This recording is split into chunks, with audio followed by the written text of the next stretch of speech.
Going to him very shortly.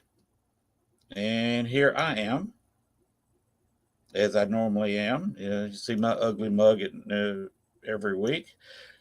Today, tonight, or whenever you're watching this, we'll be having Ash Hamilton. And we'll be talking about his self described mockumentary. Uh, this is not an easy word to say, mockumentary. Holes in the Sky. We'll be discussing that tonight. A little bit of horror, a little bit of paranormal, all mixed in. And we'll be discussing how he got into this and what goes on. And we will be figuring out why Sean Miller is missing. There's a little bit of the Holes in the Sky is the name of this.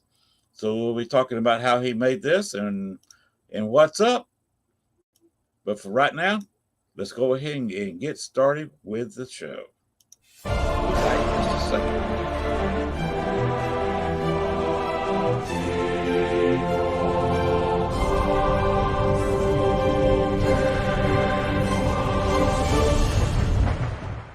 Warning, the following video contains strong language which may be offensive to some viewers and or inappropriate for children. The content within this video is intended for mature audiences only.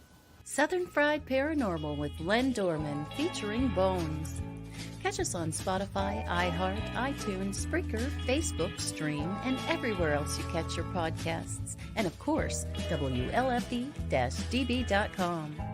Now, from the backwoods of southeast Arkansas, right beside the Bayou Bartholomew, the longest bayou on the planet, broadcasting from downtown metropolitan Cane Creek Township, here is your host, Len Dorman.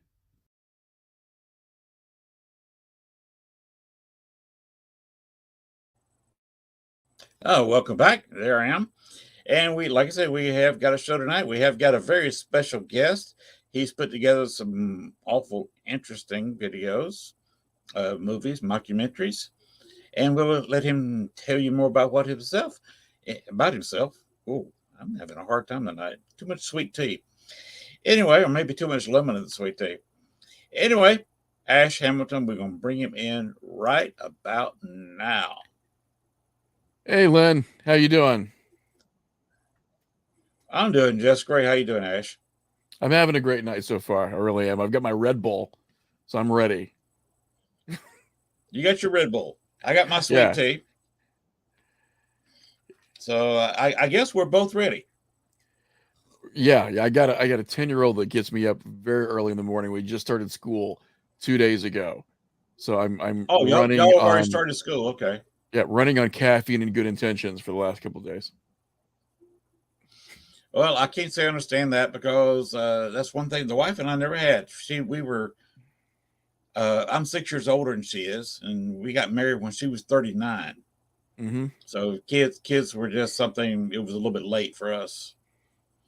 Oh, that's understandable. So we never had kids.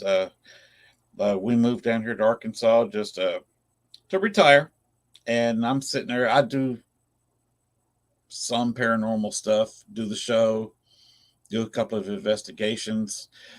I wish I could put together some videos like you do. You do some amazing work. The editing is done so well. Thank you. On what I've seen, you have some interesting storylines. The writing is quite good. So, how did you get started doing this kind of stuff? Well, I was, and this is a bit of a journey, so I have to excuse me here, Len. Go ahead. But so I was originally way back in the day. I was a fine artist, so that's what I went to school for. I was an illustrator. Done everything from dust jackets for young adult novels to back in the '90s when the collectible industry was huge. I did a lot of work in the comic book industry. So as I got older, a lot of that stuff started to fade and shift into the digital arena, and I decided that I was going to go back to school, and I was always a huge film enthusiast. I was a big cinephile, loved films. So when I went back to school for more of a digital discipline, I went for animation, and that sort of got the ball rolling as far as creating longer narratives. um it got me started on looking at editing and how film was actually done, as opposed to just being a fan of film. I became a fan of how film was made. And from there, I did a lot of like corporate culture videos. I did a lot of Q&A kind of stuff. So a lot of what I had done with film in the beginning was merely just reality focused stuff. I worked for a lot of institutions for higher education, so a lot of it was interview, again, Q&A with faculty, staff. So you did get a fairly good idea of the mechanics of sort of static filmmaking, which I was doing for years, which was how to properly light things, how to properly engineer audio for a scene. So where a lot of people sort of get thrust into that environment, mine was much more gradual, and everything that I was doing again was much more logistical than like feature length narrative. So everything that we did had to be very technically sound. So my background was very much technical for years, for a very very long time, before I decided that I was going to take all of that and then try to apply it to what my real interests were, which was actual filmmaking with a narrative and story driven film. So that was a pretty long process to get to the point where I thought, oh, I can actually do this now. I've done the more technical oriented stuff for quite a while, and that included some special effects and things like that. So I was sort of self teaching for a very, very long time until I decided that I was going to take the plunge. And even that started with like short films more so than anything else. I had, and again, this is sort of years in the making. I had a board game that I was working on, that I had done a lot of the artwork for, and I had a couple partners come in, work on game mechanics, and we decided we are going to make commercials for it. And when you're sort of like a one-man band or a really really small group, you realize that your budget is very limited. Like you've got budget constraints everywhere, and the idea of bringing somebody in and making a commercial for even on the low side of 20 to 30 grand was something that just wasn't in our budgets, wasn't feasible. So at that point, I said, I've been doing enough video, enough editing, that I've flattened the learning curve in so many areas that I think that we can do this. I think we can make a couple commercials for this and save ourselves a lot of money. We can put that money back into marketing for the product. And some of those commercials ended up sort of being developed into these short films. And I was editing one of the commercials one day, and I said, "Wow, this is actually not too bad. Like this is a pretty strong story to it for a commercial, because we were trying to make the commercial sort of mimic 1970s esque horror films. So it was sort of along those lines of Texas Chainsaw Massacre, like Last House on the Left kind of stuff. And we put that commercial together as a short film, sort of aside from what we're doing with the board game, and we put it on the festival circuit, and we actually had a really good response from it. So it was very well received. And then as if the bug wasn't there already, once we knew that we could make something and it was enjoyable, other people were looking at it and going, wow, I'd like to see more of this. That was when we more so started to think along the terms of, let's actually try to do a feature length film, or let's start writing. So we started, and this is myself and a writing partner, started writing a film pre-COVID that was very very different from the film that you saw, by the way, Lynn. um and we went more of a comedic route, and we had this film, and it's the title itself pretty much gives the entire film away, but it was the true tale of old Splitfoot versus the lesbian warrior nuns of the Great White North. Like that was the film. that we wanted to make. That was going to be our magnum opus, was these lesbian warrior nuns. And it was, if as you can guess, it was a fairly racy script, and we were trying to push a lot of envelopes and some borders with it. And we got the script done. Myself and my writing partner, this guy Ben Harrell, who owns his own production company, and we were pretty satisfied with it. We're both, again, huge movie fanatics, so we're, I think, a little more critical of our own work sometimes. So as we're looking at it, the main thing we're looking at is, should we just quit this and become accountants? Is this really our gig, or do we need to find a different line of work?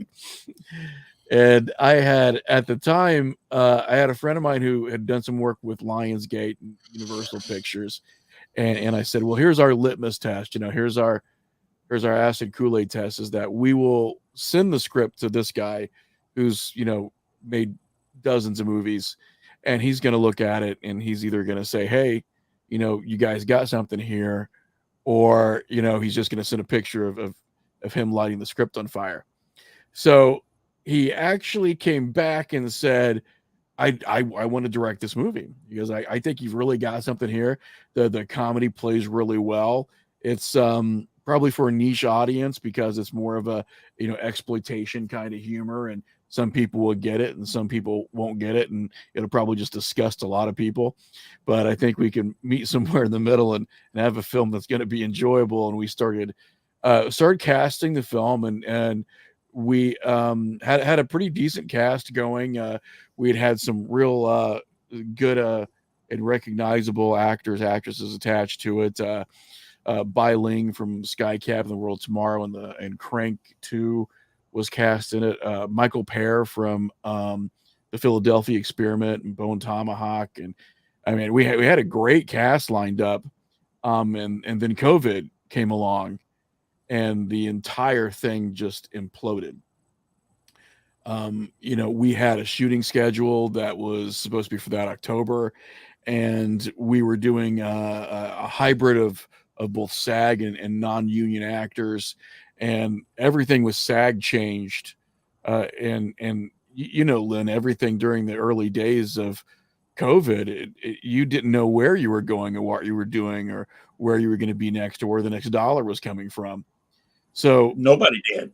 Yeah, it was a crapshoot, and it ended up that we had funding one day and then didn't have it the next, and all of a sudden, SAG was telling us that our actors had to practically live together for like a month in order for us to do this film. And we were trying to sort of meet these demands and meet everything that COVID was throwing at us daily, and it was just too much. It wasn't in the cards. And again, a lot of our funding got cut very, very early, and it was sort of a perfect storm. And it's a finicky industry anyways. Like, if anybody tells you that the entertainment industry is easy to navigate, then they're probably very, very high, Lynn, because it's not easy to navigate at all. And everybody will tell you, like, it's finicky, don't worry about it. Yeah, this is supposed to be, this is supposed to really sort of be your big break as a writer, but you know what, these things come and these things go, don't worry about it. And they tell you not to take it personally. That's what everybody said. Hey, don't take it personally, this happens. So I decided to take it personally, because that's what you do. And it's like, I won't take it personally, and then people are outside like, were you crying in the shower? No, I wasn't crying in the shower. Yeah, I spent a few days crying in the shower after that. And I'd put a sizable amount of not only like my time, but my personal resources, as far as my money went. Like, a huge chunk got sunk into that. And I just saw that sort of, spiral down the proverbial toilet. So when that happened, I had no idea really what I was going to do, especially because we had no idea when things were going to get better with COVID. So doing anything as far as films were concerned, there was just no guarantee from one day to the next that anything was going to work. And the entire film industry almost came to a grinding halt. Nobody really knew what they were doing. Theaters were closed.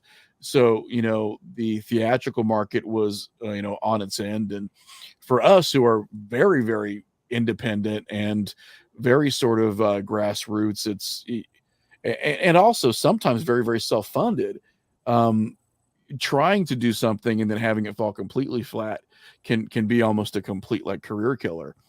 So we were, and when I say we, like my writing partner and my wife, who does a lot of work with me, like we were sort of trying to regroup and figure out what we could do.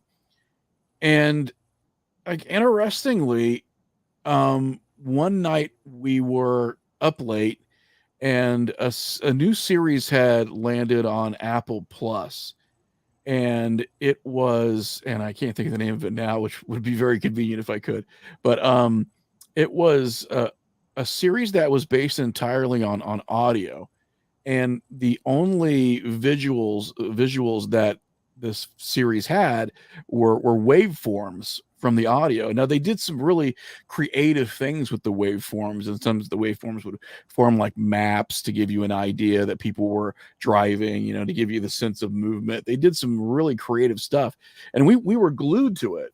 So we were glued to the series that was really nothing more than just audio with audio waves for visuals. And my wife looked at me, and I love my wife, and I'll go ahead and give you that disclaimer, but sometimes wives can cripple you with a single sentence. And what she did was she said is, why didn't you think of this? I'm like, thanks. Like, one more tear in my pillow, babe. Thanks so much. But and I realized that at the time it was sort of, she was actually giving me a compliment, like, you're capable of doing something that's, outside the parameters of what mainstream film and what mainstream storytelling is. I can't believe that you haven't done something like this yet, because you're a guy who has progressive ideas like that, or at least that's how I'm interpreting it now. I'd like to think that's what she was actually saying. Was she was saying, hey hon, you could do this, good job. And it was one of those weird moments where I had been sort of looking to put myself back into something, and I had sort of gone back to teaching, because I was a college instructor for a while, and I taught film, and I also taught marketing, a few other classes, and I was looking to put myself back into something. And I thought at the time, maybe I'm just going to go ahead and teach full time, and try to get my tenureship. But in that moment, I had a little bit of an epiphany, and I'm like, I've been writing a lot of scripts that have like $5,000 and $10,000 pages. Like, you have this weird idea sometimes when you're reading a script that it's this free flowing narrative, but when you start trying to get together funds for a film, you look at pages and go, wow, that's a $5,000 page, or that's a $10,000 page. This is how much it's going to cost just to put that piece of story, on film. And I said, I've been writing a really long time, and I've been writing very big stories. And even some of the smaller stories were probably bigger in scope than we had the finances for. So for the first time in a really, really long time, I sort of flipped what I did as far as a writer. And instead of just writing exactly what I wanted to write and see if I could find the money for it, I set out to write something that didn't cost a lot of money. And I had never really tried to do that before. Again, it was always, it's always build it and they will come. It was a field of dreams mentality for filmmakers, where it's just write what you love and the money will follow. And somebody in the background should have been like, nope, it doesn't work that way. It looks great on paper, but don't do it, buddy. You're going to hate yourself. So I became very, very conscious of what I was writing and how I was writing it. And I said, I think I've got this story here, because I've always been a huge fan of and very curious about the paranormal. I hosted a radio show in New York for a few years, and I just tried to absorb as much as I could over the years because there was this fascination there. And I said, I think we can do something a little bit different here. And I think we can approach it in a way where, even though it's a fictionalized portrayal, we can base it on a lot of what we know from real cases that we've read about, or real cases that we've been involved with. And we can give the public something that's a little different. It doesn't cheat when it comes to the paranormal stuff, because I always felt when I watched films like Paranormal Activity, it was like, yeah, this is entertaining, but I really would have liked these guys to have read a couple books on the paranormal, and then we might have had something that was a little more sort of true to some source material. But it's always like, all right, throw a Ouija board in there. Yeah, at about the 20-minute mark, somebody's going to get dragged out of bed. It's like there's a formula that a lot of these guys follow because, they're filmmakers and they're horror writers. But if there was a little more of a paranormal approach to it, I think that you could write and possibly, direct and produce a feature that got under your skin in a different way, because it got under your skin the way it got under the people's skin who actually live through some of these things, if you're drawing from real life experiences. And that's sort of what we set out to do, was that we said, listen, I think we can give something that truly looks at a lot of instances of the paranormal, sort of packages them together in this overlaying wrapper. And if we create some characters that are, sympathetic characters, and we can recreate what a lot of people in the world of paranormal see, and maybe people will attach themselves to it. And that's sort of what we started out doing with Holes in the Sky. Was we were like, how do we translate some of these paranormal stories that we've loved hearing about, and how can we turn them into a full-length narrative that's cohesive and makes sense. And that's sort of the long and short of the genesis of it, anyways, Lynn, of how we came to start working on the film. Okay, that was interesting. I've got so many questions. Oh, go right ahead. I've done some writing, but it's more novelesque. I've never written a script. I've read a couple of scripts. It's very different because you're basically just doing dialogue. Because especially if you're making a movie, you've got the visual stuff. There's no need describing the tree or what clothes somebody's wearing. You just drop all that and maybe describe a little bit how it gives the actor something to do. Do they approach it concerned, or is this fun? Are they smirking because they know something the other person doesn't? Are they hiding something? I'm assuming that's how you do scripts. It's got to give the actor a few hints of what you want them to do.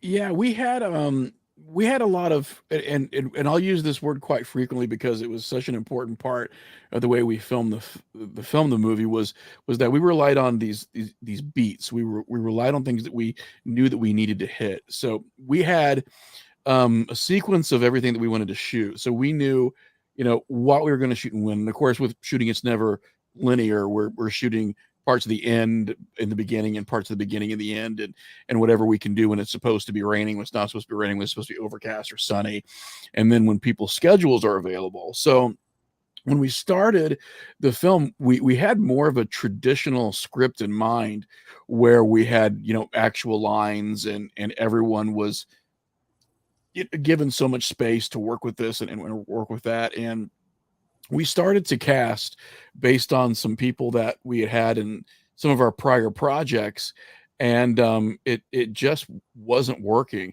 We just couldn't get people together. People's schedules were conflicting, and it was a moment where, I mean, we had a ton of pitfalls. It was this moment where we were sitting there and thinking to ourselves, like, can we even pull this together? Because we can't get one person in the same room with us to go over lines, let alone get all the actors together for scenes where all the actors are present. So we had some moments where we really had to rethink how we were going to do this, and then that's when we sort of decided that it was going to be a bit more guerrilla filmmaking, sort of in nature, where we were going to have to do a very non-traditional way of making a movie. And the first thing that we said was let's not use actors. Let's use people that we know, who we feel their personality might be very similar to the characters we've written. And they probably were somewhat based off of them when we were thinking of writing them anyways. And let's put them in front of a camera. Let's not give them lines, and let's start asking them questions, and then let's lead them in to certain parts of the story by telling them, hey, we need to hit this beat. So when we're talking about how long you guys have been married, you need to put this in there. This is very important. Or, when you start talking about an experience that you've had, you need to put this in here because it's very important. And we had no idea that that was going to work at all. In fact, for the most part, we were just sweating bullets every day. We're like, what are we doing? And we had brought in this guy, Sean Ed, who was a part of our tabletop gaming group. And he was a really good, like, DM, a dungeon master for Dungeons and Dragons and several other games. And he was always very animated. I mean, he was acting without really knowing he was acting. And he had no real prior acting experience. And I said, well, we need our Sean Miller. That's the guy that if we can get this guy, if we can get a guy that really pulls it together as the lead for this film, as the main protagonist, like, then we've got it. And I think everything else will fall in place. And again, we had one guy before that was a local actor, a local comedian, actually, who was great. And he was just getting ready to go on a comedy tour. It was like, well, that's not going to work. And we couldn't really get around his schedule, which was too bad because we really wanted him. And then we were saying, hey, what about Sean? Because, Sean's really good at the tabletop gaming stuff. And maybe let's get him in front of a camera and let's just see what he does. And we got him in front of a camera and we were like, holy cow, this guy's really doing it. Like, and he's our friend. Yeah. It's like, he's really doing it. Talking about this guy here. Yeah, exactly. Yeah. This was the fun thing right here. Missing John Miller. That's amusing to me. And that's who you're talking about. Yeah, and we took that to every film festival we went to, by the way. We passed out missing posters. And at one point in time, that 800 number was active as a tip line. And we just had people call in with outrageous stuff to see like how outrageous people could get with citing Sean Miller at these festivals. We had a lot of people who we never came right out and said that the film was fictional or not. Because for us, half of it was sitting in the back of these theaters and watching the audience. And, we sort of said to ourselves in the beginning, like, if we can make a film and if we get two people, at least two people from every audience that watches it, ask us if Sean has returned, or ask us any of what we thought were legal questions about the film, like, we've got them. Like, that was our thing. Like, if we had people that really bought into all the ideas we were presenting, then we really got something. Like, then we knew that we really had something, that the acting was organic, the filmmaking was organic, and that people could lose themselves to the idea that this might be a real documentary. And we were in Louisville, Kentucky, and we were at a festival and we won Best Feature there, and we were showing the film, and someone couldn't watch the entire film because they were running panels and stuff the entire weekend. So they watched about half the film and they apologized for not being able to watch the rest of it. And then they came to our booth and they were talking to us and they were like, tell us, like, have they found Sean yet? Is he okay? Now, what they didn't realize that Sean was sitting right in front of them. at the booth. The actor was right there, but look a little bit different on camera. There's certain things that you do with lighting, and we were sort of like nudge, nudge, wink, wink, like, yeah, he's fine, he's right here, he's fine, he did okay. We brought him back, and like we at that point we're like, okay, I think we got something. Like I think we really got something, and that was in the beginning of like the film festival run, which we like I'll be completely honest with you, Len. Like for some reason, even when I get excited about stuff, I'm like an old concerned mother where I don't get anybody's hopes up. It's horrible. Like I should be like rallying the troops, like we're gonna get out there, we're gonna win it, we're gonna do this. I should be like a haggard old football coach in some kind of inspiring like coming of age movie about like high schoolers. But instead, like I'm like a little old woman when it comes to this stuff. And we had made the movie, and I was talking to the cast and the crew, and I said, hey, we need to submit this to some film festivals just to see if we can get some steam. And I said, we'll submit to X amount of film festivals. And I said, listen, if we get into any of them, it's going to be great. Don't feel bad if we don't. Like I had a million disclaimers. I'm like, it's okay. You did a great job. Everyone did great. If we don't get into the film festivals, it's competitive, man. Don't worry about it. It's going to be all right. So here I am, telling these people that, we're probably going to fail without coming right out and saying the words.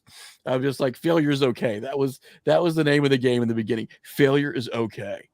And then so we had some of these film festivals come in, and, I started calling around. I said, hey, listen, we this pretty big film festival in Kentucky, we got in, we're an official selection, and they only chose like, 2 feature films out of like hundreds of feature films. I said, it's just us and another film. And they've offered us some booth space to like sign posters and talk about the film. And they were like, you're kidding. Like, no, man, we got into it. And, and then like the following day I called him and I said, okay, so don't get your hopes up we're going to get any more. But we got into another film festival the following month, and they want us there too. And they were like, so we were already in 2? And I'm like, listen, 2 is a big deal. Like I kept saying that again. It was like I was preparing us for the worst. I'm like, 2 is a big deal. We got into 2. That's all we need. 2 is fine. That's really good. We can put the laurels on the poster. We're going to be just fine. And then we go to the one in Kentucky, and they're announcing the winners for the films. And again, I'm back there going, hey, you know what? We're up against a film that's like a $5 million film. We're not going to win. It's like, again, it's like I'm the worst coach. I'm like, hey, listen, this other team's really good, and we're sucking wind. We're not going to win. So just lay down. Just lay down, take a nap. We're going to wake up. We're going to go back home. It's going to be fine. So instead, we're there, and all of a sudden the guy comes up and he's like, hey, we need you back here because you guys won best feature film. And I'm like, what? Like, what are you talking about? Like, you know what film I made, right? Like, who I am, because I don't have a name badge on. Like, I'm Ash. I did the Holes in the Sky movie. Like, yeah, you guys won, best feature film. And, we're all sort of sitting there like, well, this is pretty crazy. And then we ended up winning again, like the following month. And then a couple of months later, it ended up that we were, we went from being in 2 festivals to being in 12. So we were selected by at least a dozen. And at that point in time, I'm still telling like everybody, like, don't expect to be in any more festivals. Like, it's a fluke that we got at 20. We're probably not going to win any more awards either, by the way, but everybody was great. And then we just kept getting into more festivals, to the point where now, like a year later, I think we've been in 26, 27, and we have shown the film everywhere from Brooklyn to we'll be showing it later in Calcutta, India. We've been in Argentina. We've been in London. We've been in almost everywhere here in the States, South America. It's been insane. It's been absolutely insane for a film that we were sort of just doing as a proof of concept, actually, to see if we could do it, and then for it to come together and for us to for all of this to happen is really truly been, it's been great, but it's been crazy, and it's still sort of crazy right now as we head into the film actually having its release later.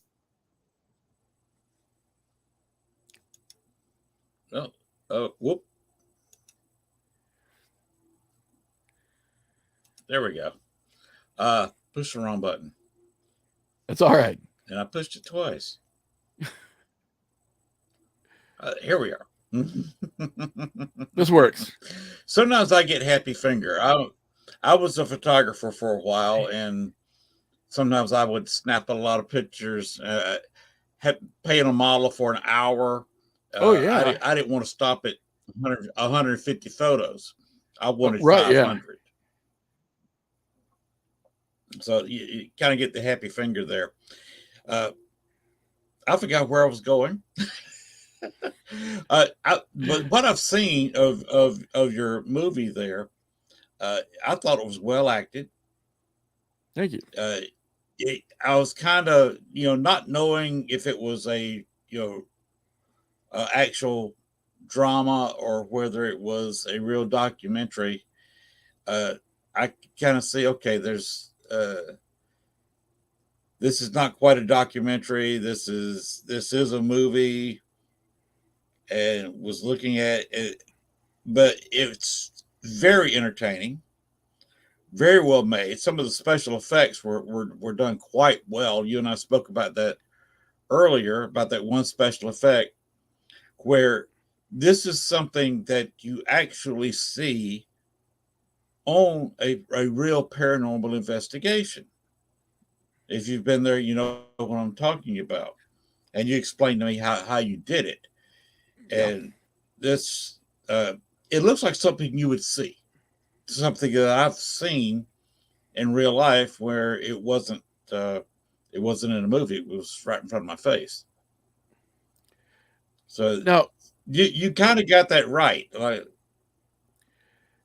and I think that it's also testament to paranormal investigators, because as I was doing some of the special effects for the film, the special effects were meant to look like evidence. It's not meant to be Star Wars. Like, the film is meant to look like a lot of the evidence that you see from investigations. And we worked really hard, and we watched a ton of videos online, which we were watching anyways because we have a genuine interest.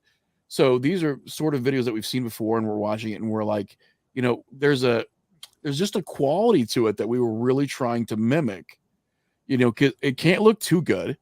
It can't look, too good to be true. It has to have that quality that a lot of investigation evidence has. And that was something we worked very hard at, which, and this is what's bizarre, is doing the special effects for the film. I realized how hard it was for me to duplicate paranormal evidence. And I'm thinking to myself, I mean, I've been doing, effects work for years. And here I am working this hard to duplicate what looks like paranormal evidence. And that to me actually says something about the evidence we do see. If it's taking someone who has a lot of, a lot of time sort of, in the editing room doing stuff like this, and it's still taking them a while to reproduce this stuff, I think that does say something for the evidence that we have that's out there. It's not as easy to fake or reproduce as you think it is. you're absolutely correct. Some of the things I've seen, I've been some skeptics would look at me and say, "Okay, you faked that. How did you do it?" And I said, "I really don't know how to fake this. This Yeah. was this was real. It happened. I don't have the know how to fake this. Some of it was just pure audio, and they would say, this has to be pre-programmed into your thing. You're just playing stuff from that you recorded earlier. And I said, you heard somebody's name, right? Right. I don't work with this person. I didn't know their name before it was said. I said, I had no clue. I pulled that at the local. I don't know if you've ever heard of the Allen House down here in Arkansas. Yeah, I have. Yeah. Uh, it's one of the most haunted private residences in the country. And I was in there one Halloween a few years ago, Halloween night, and a tour group walked through. And this one guy was wearing a baseball cap, kind of like you are now. And I said, I was talking to Alan, which is Liddell's. If you know a little bit of the history, that's the main ghost there. And I said, Alan, give me the name of the gentleman that just walked in wearing the baseball cap. Alan immediately gave me his name. I had not seen this guy 15 seconds yet. Mm-hmm. He just walked in the room, and Alan spit out his name. I can't fake that. Not unless I'm working with the guy. I saw him outside in line and got his name and pre-recorded it somehow or another into my device. Needless to say, he left the building very quickly. Yeah. now, if you are interested, Lynn, and we publicized this at one point, and we hadn't really revisited, but there are a couple of scenes in that film that we didn't fake. Aha! If you would like to talk about that, because things got very interesting when we first started filming the picture. Okay, go ahead. Let's go ahead. So, we live in the house that we shot this at. By the way, we live in a very remote farmhouse, extremely isolated, very old house, and we had never really experienced any activity in the house until we actually started shooting this film. So, the first night that we brought Sean Ed, who plays Sean Miller, into the house to film, we were just shooting like it was low level lighting. I didn't have any of my rig up. We didn't have him mic'd up, anything like that. Like, it was just, we need to get Sean here to see how he's going to be in front of the camera. That was our main thing. And we weren't going to put a lot of effort into it in case he was horrible.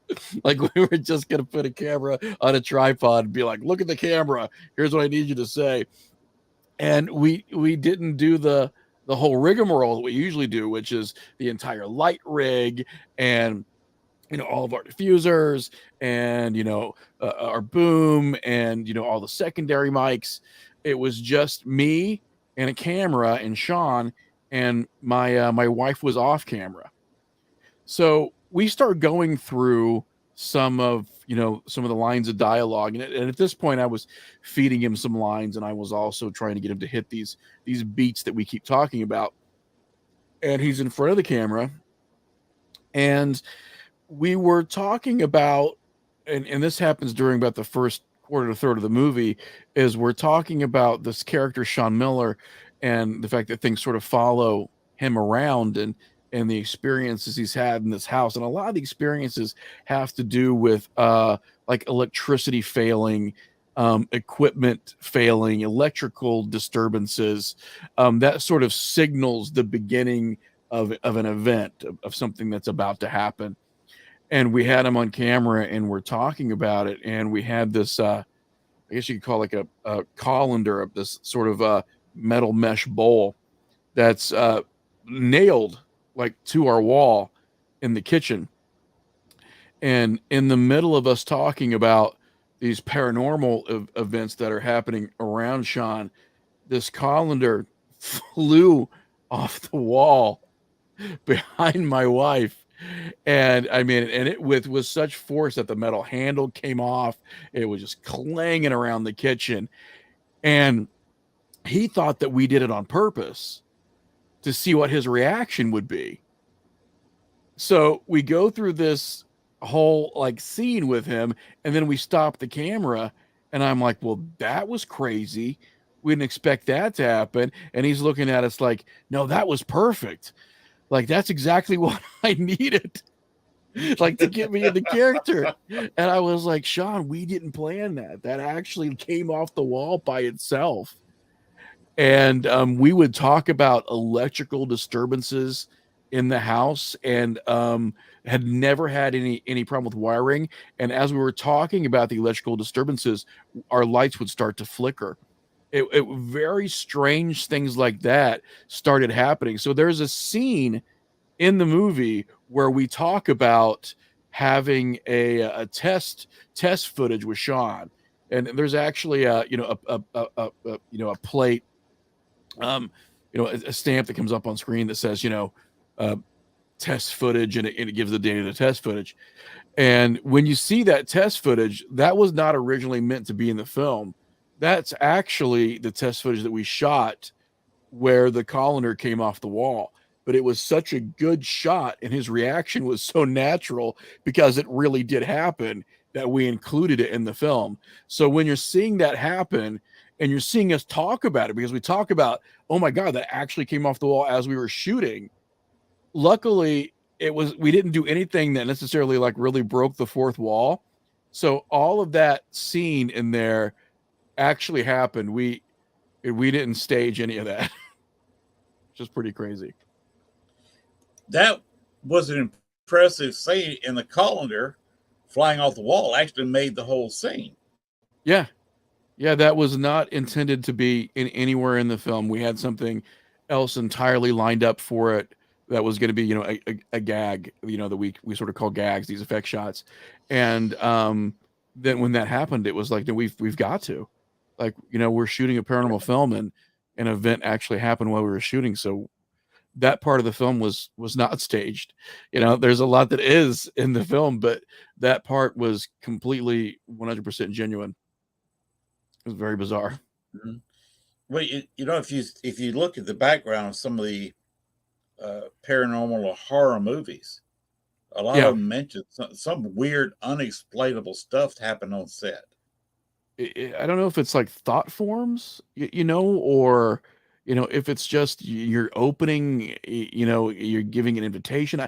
I don't know exactly what I would call it, but it was like the more that we were positioning the story to be a real story, the more that things started sort of happening around us. It was unexplainable. We would sit around and be like, is the movie sort of doing this for us? It's great that it's happening, but are we going to be left with whatever this activity is after the camera stop? And it only did it during the filming of the movie, but it was consistent. We would be back here editing, and we would be talking about the colander coming off the wall. We were actually talking about the colander when we were back in my office editing, and a mirror from my wife's side of the room flew off of her desk, came crashing to the ground.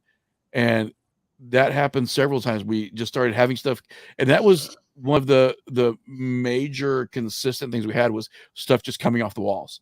That was happening all the time, and we hadn't had it before, and haven't had it since.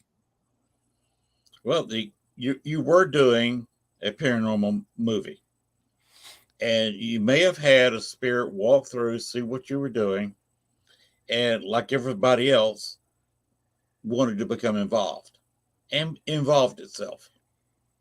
And they got their screen time, to to their rightful place in the film. We included as much as we possibly could. We sort of felt like we were really being given something, that something was saying, hey, if you're looking for an air to really produce a particular feeling, if you're looking for atmosphere, why not have some of the real atmosphere in it?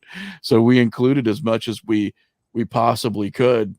Um, it was very interesting because some of the stuff that was real was stuff that was never really questioned. The effect that we were talking about earlier, Lynn, and I'll give the audience a bit of a background on it, is that there's a scene in the film where there's a sporadic knocking around the house, and people go outside to investigate as they think that they're being pranked. And they come around a corner, and as they come around a corner, they actually see sort of this entity, move past them, and actually knocks an item out of one of their hands, and they're very genuinely upset, by seeing this thing. And it's a very to our to our and I'll just say to our integrity, we worked really, really hard on that particular scene to make sure again that it looked like a real piece of paranormal evidence.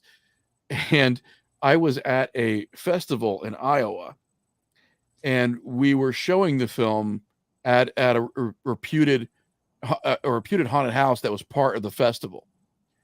And we're showing our film, and we get done with the film, and there's a gentleman there, and he says, "Hey, that part where they come around the side of the house, do you guys realize that you caught something there?" And I said, "Yeah, because I made it." And he's like, "No, you caught something there." And proceeded to argue with me over the course of like the next 10 minutes that scene was real. And I kept saying, "Listen, I'm eternally grateful, and I'm extremely I'm flattered, but no, we made that was post-production. That scene was post-production." And then eventually he was like, "So that was fake." And I'm like, "Yeah, I'm sorry, that was fake." But there was a bit of a back and forth about whether or not the scene was real. And I had to sort of say, like, "No, I made it." Like we all like we were making it. So no, we know that scene was not really, paranormal evidence. But it was interesting having that sort of dispute. Again, that was one of the earlier festivals we had too, and I had to call my wife right away. It's like, "No, somebody thought it was real. It was great. It was great. It was great. No, we did it right. We did it right. Somebody thought it was real." Like we were very, very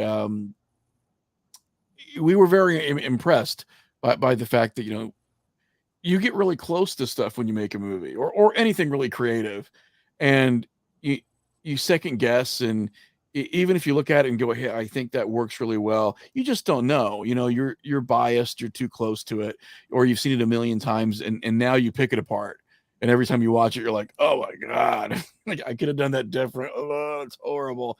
It's like, well, what was that look on my face? Oh, why did I do that? And you tend to be sort of hypercritical. But yeah, there were those moments where we were like genuinely impressed by the audience reaction that we were going to get, and that really helped to sort of fortify that we'd done something, we made something that had some value to it, and I think people were really going to respond to. And some of those earlier festivals were pretty great, because at that point too, we were letting the audience sort of decide, if this was a mockumentary or a documentary. Like we weren't, and now we're very, very, we never lied, by the way. Like we were never, posting anything like that, because as a genuine fan of the paranormal, I didn't want to post, anything that was, disingenuine. But, we were less vocal about what was real and what wasn't, in the early days, because we were really trying to sort of gauge audience reaction. And then, as the film had played at more and more festivals and more people have seen it, and we were involved in more interviews and more questions than we had to get way more specific with it. And, and that was when we had to answer some of the harder questions about what exactly we did and how we did it, and what our thoughts were on it. But, we were very, very happy with the end product. Wait, remember that was my first comment, that it was hard to tell if it was faked or real, because it looked like things I've actually seen, and Yeah. that I know were not faked. So it was extremely realistic. It looked like you say, like you were attempting to make it look like real evidence, and you succeeded very well with that particular scene. Oh, So and that my means a lot. compliments to your Thank wife. you.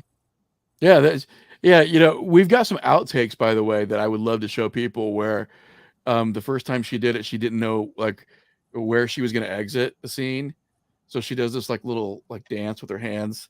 So we've got some interesting we've got some interesting outtakes that are pretty cute. She's just dancing around, and she's a little tiny thing anyway, so she looks like a little monkey dancing around, in this, like, one-piece unitard kinda deal that we had her in.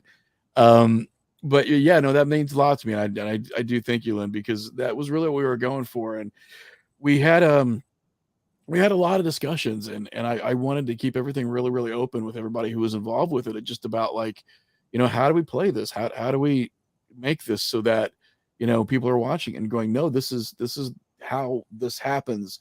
These are how this situations come about. These are how people respond to it." And one component that I have to give everybody credit for, especially Sean and Stacy, who are in the film, and Brett, one, and my wife included, is that there's an emotional component to the film that you don't see in a lot of paranormal movies that I wanted to make sure that ours had in it. And that is that these things don't just come and go. The reason that people are telling stories about things that happened to them 36 years ago is because they stay with you. They have a profound impact on you. They change sometimes your personality, they change sometimes your faith system, they change your belief system. This isn't something that was just like, hey, remember that wacky weekend when I was possessed by a demonic entity, and then you just move on. Like, it doesn't really work that way. I mean, we're confronted with something that challenges everything that we know about reality, and I think a lot of investigators can attest to this. It doesn't just leave you. It's not something where, you can type it up and put it in a briefcase and put it in the closet, and then it doesn't exist anymore. And that's unfortunately sometimes how the paranormal is depicted in a lot of horror films, or even a lot of, sci-fi sort of fantasy films, is that it's a very isolated incident and everybody gets over it. You don't talk about it anymore. It doesn't affect you. When a lot of people who have a brush with the unknown, I know it sounds kind of cliche, but it doesn't just go away. It's there for a while. It impacts you sometimes on a daily basis. I've had things happen to me that is severely shook the foundations of who I was. And I look back and it's like, no, I can't just, shut it off. It's something that happens to you. So I hope that when people see the film, for people who have had their own experiences, we do try to portray how the emotional impact of things that happen to you lingers, and how it's a huge component of what your experiences are. I got you. Uh, One thing you could try sometime. I don't know how you would do this. Is a shadow figure, because a shadow figure that I've seen is just that, pitch black. If you're in a darker room, by the way, I like to investigate with lighting similar to what you see behind me. Right, I've yeah. got these lights behind me or throw out a lot of IR light. I can turn around and I can barely see a red glow. But you see, when I move over here, this light is quite bright by the camera. For some reason, the camera I got to do this show with picks up a lot of IR light. Right, yeah. Overhead, I've got UV light, so I come out quite pink. But I like to investigate like this. One, you don't trip over things in the floor because you can see something in front of you. You're not looking at a little bitty screen that's this big square and trying not to bump into anything and look stupid like you would in a dark room. Oh, Another yeah, thing yeah. about a dark room, you cannot see a shadow figure. Shadow figure can be standing in front of your face, And if you can't see your hand in front of your face, you're not going to see a shadow figure. And I like to put various lights around the room.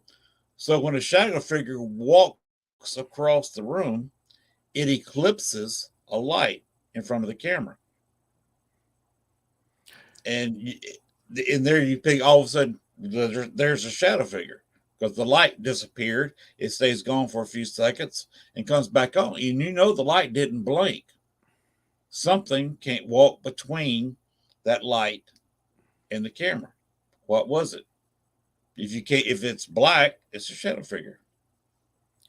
I think you're going to have a lot of fun with one scene that we have about 65% of the way through the movie. That deals almost exactly with that, Lynn. It's interesting that you would bring that up because we wanted to do something that isn't done a lot. And we've had some really good responses on this, is that there's something to be said for uh, horror that happens in broad daylight. And you don't see that in a lot of films because lighting is such an important part of obscuring things, helping them hide in the shadows. And then you have those jump scares, or those peak moments where, light gets shed on something that was, always sort of hidden previous to that. And we wanted to do something very different with that. And we have an entire scene that happens outside in broad daylight involving a shadow figure. Okay. And I have not come to that part of your video yet. So this was just something that I was commenting on that I had not seen in your movie. So I That which don't is know. so interesting to me. It is interesting that I just came up with that and haven't gotten to that part of the movie yet because I've only seen about maybe a third. Yeah. Yeah, and you'll know now that I mentioned it about when it's going to happen. But yeah, we wanted to do something very different. And as from a guy who's, I mean, I live and breathe horror and sci-fi. I mean, I mean, you can tell by just how nerdy I am, everything that I have around me. I mean, it's a huge part of my life. And my wife calls me IMDb, like that's her nickname for me. Whenever anybody's sitting around the table and they're talking about a film and they're like, that one actor, and she'll just get this look on her face like, just ask him, just ask him. He'll probably know what it is. It's like, I can't tell you what I had for lunch or if I'm even wearing socks at the moment, but I've got sort of this encyclopedic knowledge of horror and sci-fi films. And I tried to look for a lot of things that maybe were, it's hard to get 100% original. It's hard to get 100% new. I mean, everything's been done twice. So you sort of have to go, okay, what if we did it this way though? What if we took something that people are expecting to see and we did that differently, instead of, trying to reinvent the wheel. And what we did with that scene in particular, like a lot of people have seen the film, got a hold of me and said that was different. Like we didn't expect that was going to happen that way because it's usually not presented that way. So I hope you have fun with that scene because it was one of the, at least from a logistical perspective, it was one of the harder scenes because it's hard to do creepy in broad daylight, Lynn. Like Yes, it is. It it is. really, when you're out of your house, and especially, we talked about where we lived and we've got sort of similar circumstances of being remote. It's like when you're at it, your house, and like there's a disparate light in the distance, you're like, okay, you don't exactly know what that is. That's a little creepy. When you're in broad daylight and you're like, that's a Saturn ion. It's Right. so much harder to obscure the normal as something supernatural in broad daylight. So that was a sort of a big obstacle for us because we wanted to do it and we didn't really know if we could pull it off. Was, how do we do this? Like how do we have some stuff that you might not normally see? And one of those was one of our bigger scenes, actually one of our bigger event scenes happening in broad daylight and in a sunny day. and how can we use that to our advantage? How can you be at, for example, a cookout and have something happen that sort of shakes your foundations? Like, how can that really work? But I hope we pulled it off. Hopefully you can watch it and go, hey, I think you pulled it off, and Mhm. and that would be great, because we worked really hard to do stuff like that, because we came to the conclusion very early on that this was a limited budget production. It's a very independent film. It was in it with the exception of a couple producers that were generous. A lot of it was self-funded. So we were always sort of looking for ways that we could cut corners, but yet really provide the audience with something.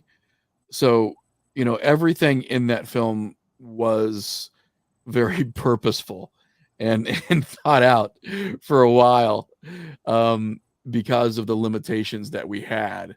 And then of course we decided that we were going to go even bigger with the finale, which hopefully when you get to that you'll be like, how in the world did they pull that off? But Okay. Uh, I'll tell you something else I saw in real life that you could probably uh, fake with not a whole lot of expense. I saw an actual portal opening. Now it was I tell you where it was. It was Bachelor's Grove Cemetery. mhm. I was looking. I saw it happen twice. Once from a distance, one close up. And from one end of the cemetery, all of a sudden, the fence around the cemetery was grown up at this time. Vines, small trees growing in the fence, and it was during the summer, so there was a lot of green leaves out. And all of a sudden, on a very still evening afternoon, I see all the leaves being kicked up on the far end of the fence. And then it started moving toward me, which I was standing by the gate where the fence just ended because the gate's been taken down. And I'm watching this. It looks like somebody was walking the length of that fence with a pretty strong fan blowing Mm, the the little leaves and vines and small trees. There was no wind in that we could see. As far as I could see, you couldn't see a single limb moving. It's in this small area, mhm. just a few feet across. Like I said, it looks like somebody had a oscillating fan or some kind of 14-inch fan and was walking along the fence with this fan blowing in the fence. Right. And then it got very close to us, and all of a sudden, all the leaves stopped moving, and I could see a partial figure walking away from where the leaves were moving and walking across in front of us and disappeared. That's And that very, was a very. spirit. That was a spirit walking through a portal. Now, if you could fake that, just have a fan blow the leaves, and then you don't have to do anything special. We're not talking about Doctor Strange and the Avengers movie here, Right, yeah. opening a portal where you got the little fireworks display going on. Not that doesn't happen. You could just see the wind blowing, and you Yeah, saw something, that's some incredible. kind of movement in the air, and a Yeah. spirit come walking out of it. Uh, it wouldn't be that complicated, and we're not talking about expensive special effects here. But that's Right. how I saw it happen. Uh, I was standing with a friend, and his dog was looking straight down the fence for about 10 minutes before the incident happened. So if you Now wanted to have a pet dog that's getting excited because something's about to happen, that actually happens. here's a question I have for you, Lynn, because I'm very interested in this, by the way. Is Do you believe that these are things that and we're talking about the very real ideal of a portal here. Do you think that these portals are dependent upon their geography, like it opens here because this is where it is, this is where it exists, or do you think it's a thing that can be manufactured? Like, do you think that, these things can open anywhere, or do you think that they're pinned to a specific location? I think it's kind of both. And let me explain that.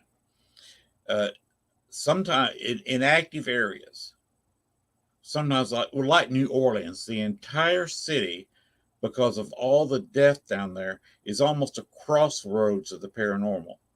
Hmm. I've known some people that've gone down there to try to clean out a building, and they say, okay, it's clean right now. There's nothing in here, but I can't guarantee what's going to happen tomorrow because this is such a crossroads town that a building you clean out today, it may be clean tonight, but by lunchtime tomorrow, you've got another spirit in there. And that's just how New Orleans is. Hmm. Savannah, Georgia is the same way because of all the deaths that's occurred. St. Augustine's really bad, paranormal wise, or good if you want to go on a ghost hunt. Right. Uh, Now, uh, it's also a way for spirits to move around. If they want to go back to the other side, sometimes they just fade away. Sometimes they open up a portal. There was one opened up, over our bed in our Chicago house.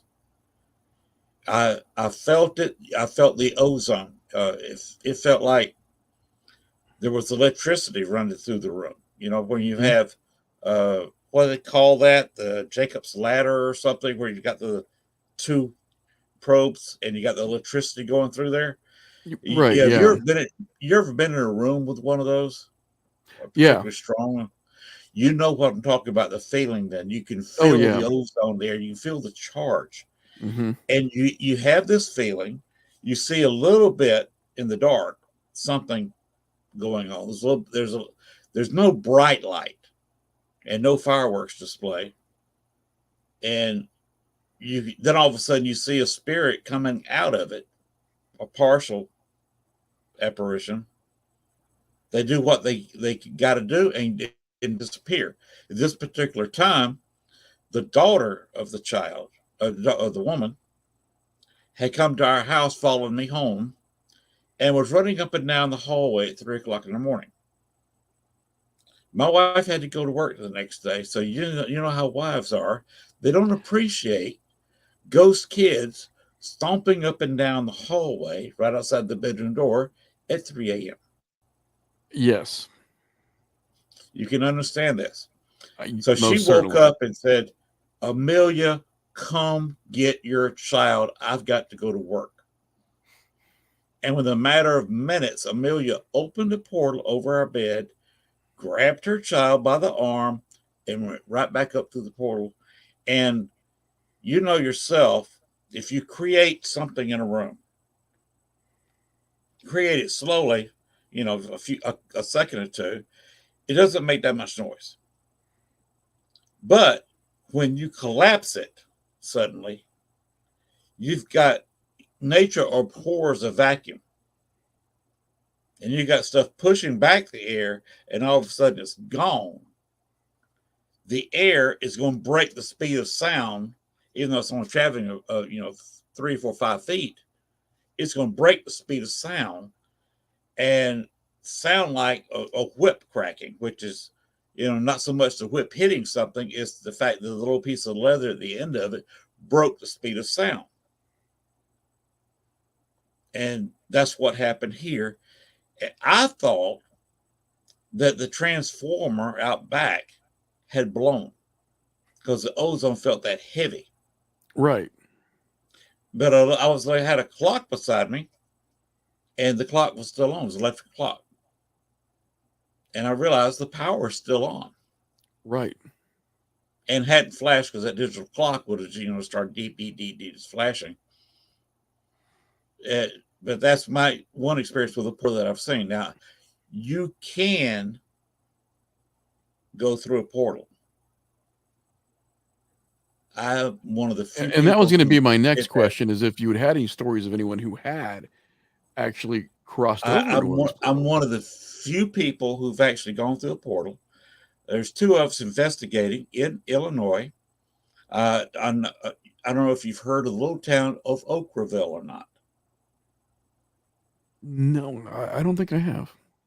It's about 40 miles your side of St. Louis. Okay, which is real close to me actually. So that's look on the map sometime, Oakville, and look up the original mineral springs in Oakville. It's a very old hotel, and they used to have that used to be where the Chicago mob had meetings with the St. Louis mob. And we were investigating in there. It's haunted by a couple of different women. They're there for this reasons. This is a really long story. Mm-hmm.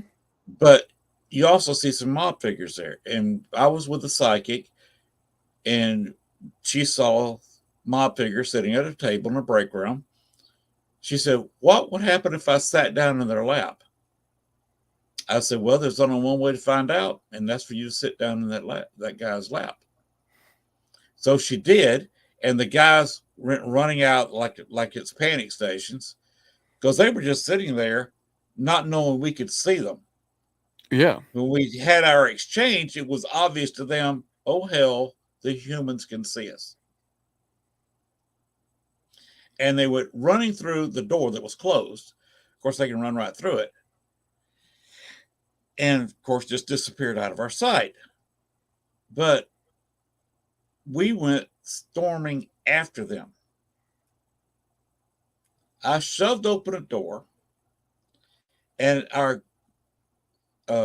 ghost box that we had going about 40, 50 feet away down a hallway hadn't been doing anything. In Oakville, it's a very, very tiny town, no radio stations. Wouldn't even pick it up in St. Louis stations. The ghost box is SB7. I don't know if you know what that is or not. Mm-hmm. It's basically, it's a pretty good ghost box. But it's one of those, it's made in, industry wise, not a custom build or anything. We had that going and hadn't picked up one single word in about 4 hours. And all of a sudden, we heard a statement go through it about the time the guys stood up. So we shoved open the door and dove out of the room we were in into a dark hallway. It's still at night. When we took 2 steps, we were in bright sunshine. The sun had come up. That is interesting. We said, how the hell did this happen? So we were walking down the hall, totally flabbergasted about how bright it was. But when we shoved open the door, to us, a couple of seconds earlier, the hallway was dark. And I had now in the far room, about 30, 40 feet away, I had some lighting. Kind of like, again, like I got behind me. I had UV and IR lights going in there. Mm-hmm. But the hallway had no lights in it. So it was quite dark. Took 2 steps and it was bright. Then I checked the camera. I had a camcorder on my hand running.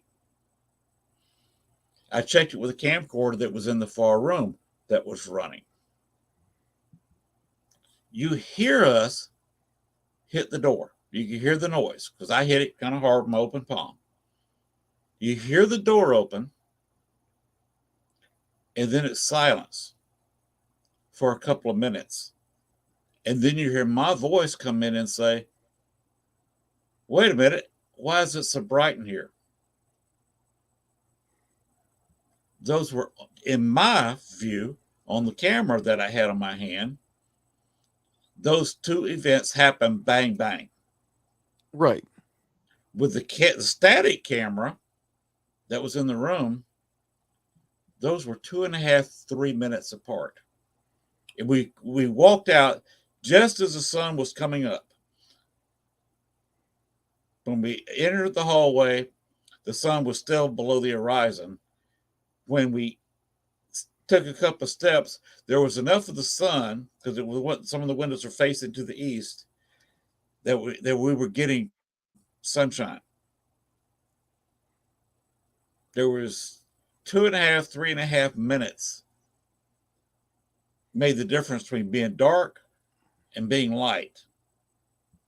And to us, it was a couple of seconds. Do you think that I people can go into these and get stuck, Lynn? Possible. It is possible. I know the effects that it had on us.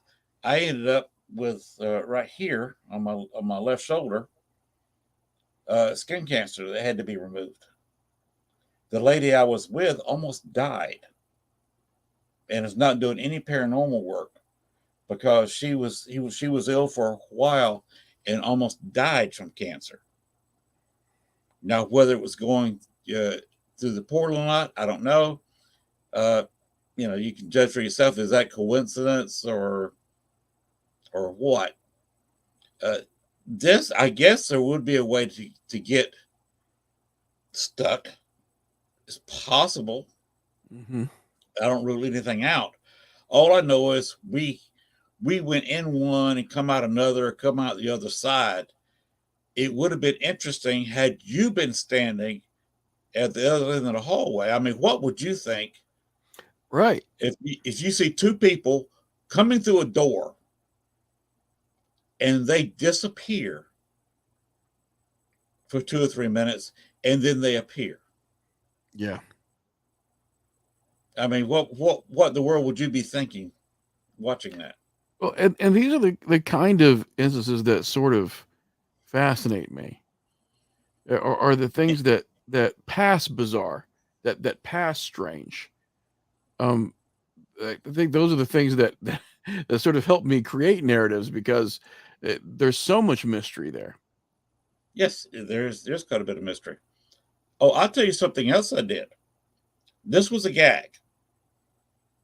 I went to again Bachelor's Grove, and the daughter I said had followed me home. By the way, she is Libby Mae Humphrey. She died in 1865, 11 months and 4 days old. Yes, she has learned how to talk.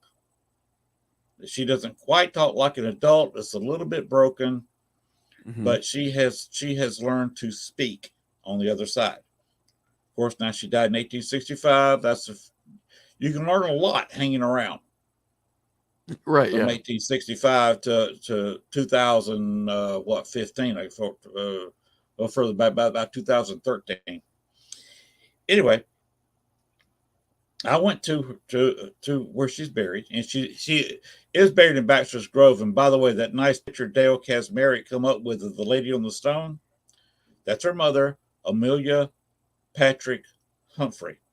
The reason she is buried in Orland Park Cemetery with her husband, and his second wife is buried on the other side from her. So, and he was a state senator, the most powerful man in Cook County outside of Chicago for the latter half of the 19th century. But 19th century. Anyway,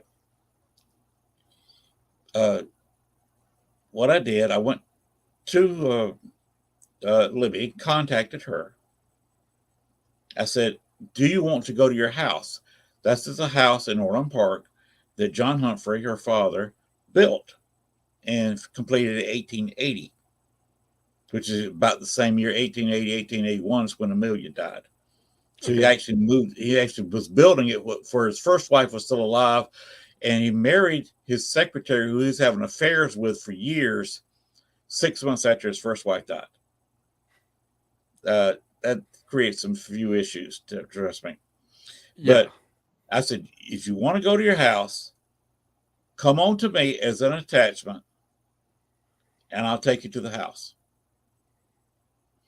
So I was being assisted by girls in paranormal there, south side of Chicago. And all of a sudden, the signal that she was sending us stopped, and I felt this weight on me. She felt the weight. We didn't realize that not only were we carrying Libby May, two of her siblings were there playing with her and jumped on us too. Because they okay, we're going to the house. Right. The house is open 1 month, 1 day out of every month.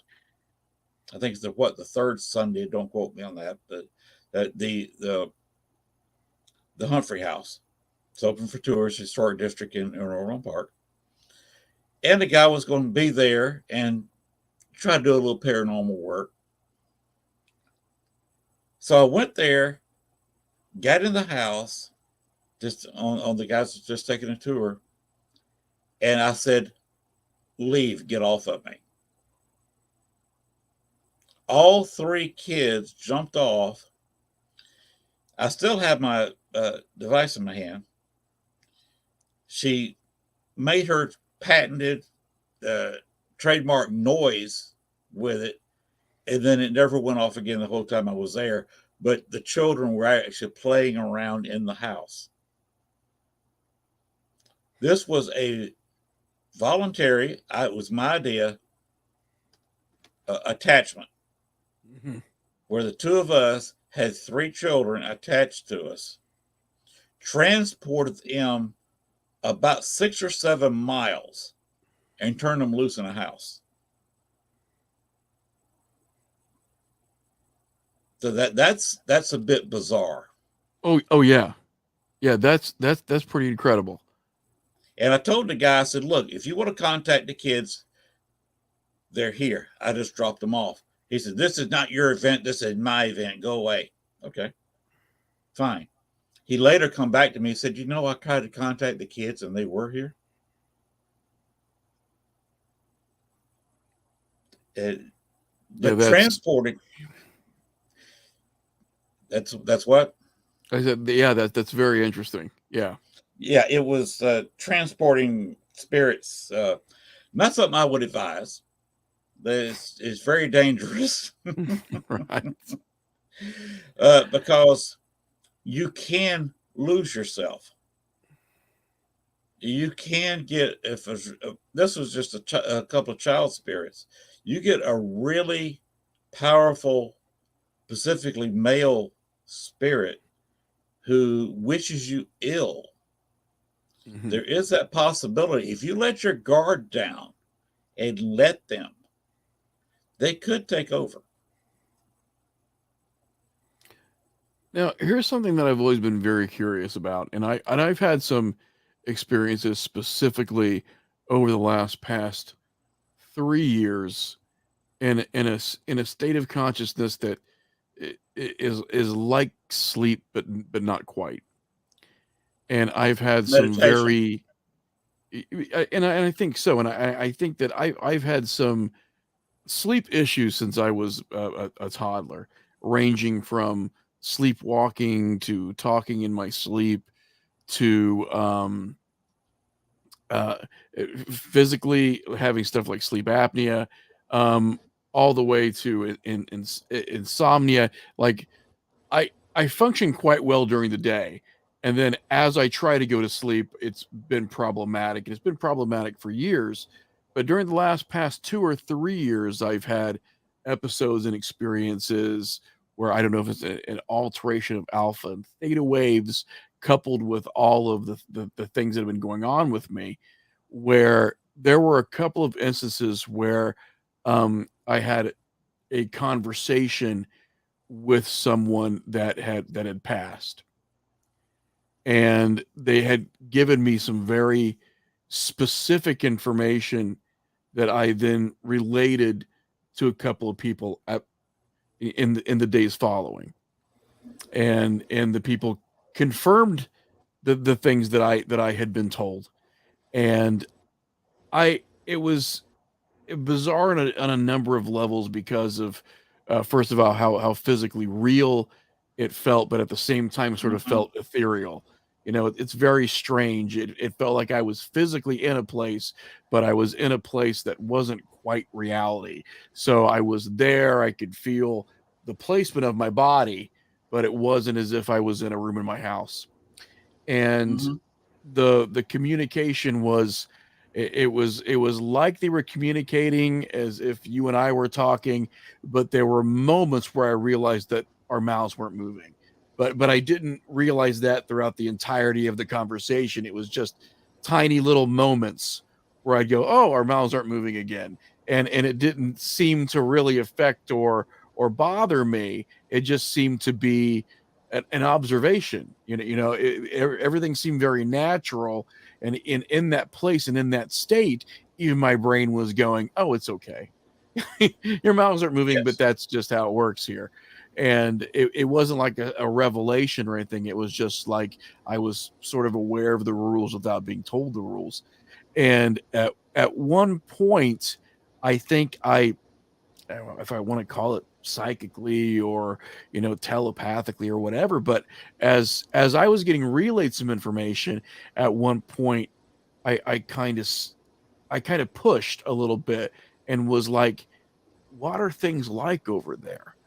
Like, I just remember being so curious and inquisitive with just that one statement was, "Hey, what are things like over there?" And it wasn't even, are you okay or are you having fun? It was just my brain in that place going, just try to get one question out because I was being fed so much stuff. There wasn't a lot of, it wasn't a very Q&A kind of thing. It was just answers.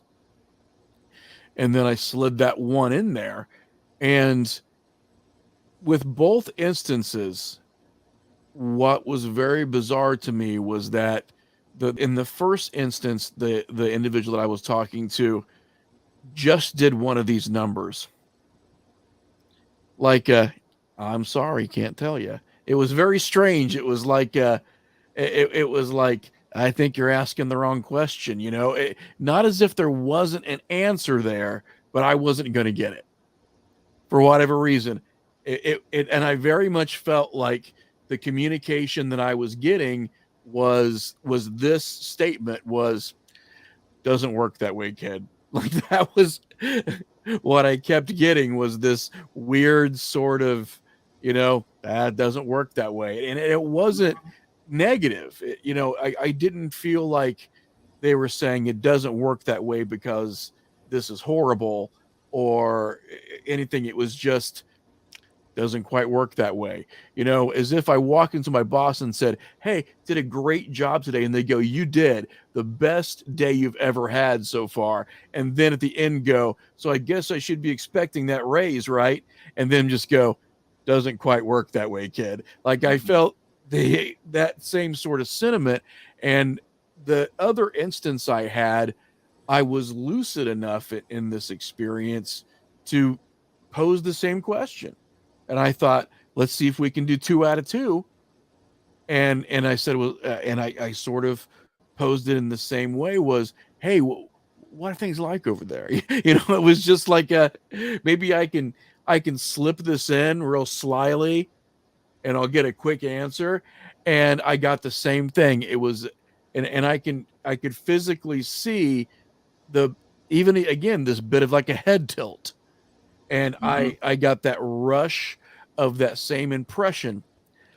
Man, sorry, doesn't work that way. It was just Mm-hmm. very, very strange.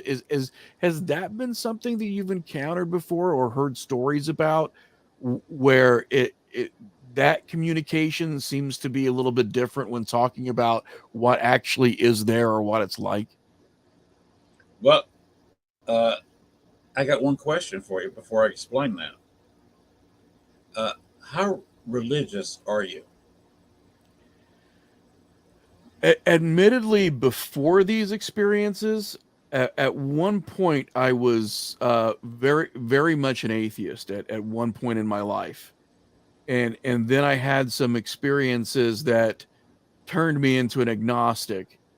Now I would say I'm a theist, but I'm not attached to any one religion.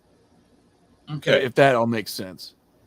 Okay. In the Bible, it is said toward the end of it, one of the last chapters, that it's not for man to know what the other side is like. They've painted these big, broad pictures, streets paved with gold, and spending eternity with your loved ones, uh, things like this. And streets paved with gold, that's probably just a way to get people to come to the Christian church. You know, Oh, of course, yeah. on the other side, everybody's so rich It's that Disneyland. Yeah. we pave our streets with gold. Okay, that doesn't faze me a bit. If you got any kind of light and it reflects the wrong way, that's going to about blind you. If you catch that light in your eyes from Right. Yeah. shiny gold on the streets. Uh, but they say that you're not supposed to know what an angel looks like, the true form. You cannot handle that. And Yeah. it's not for man to know exactly how the other side works or what goes on. And they just say that flat out. Everybody's got their own theories. Mm-hmm. Now, in my experience, Catholics have it more right than the Protestants. Okay. Most Protestants don't believe in purgatory, Mm-hmm.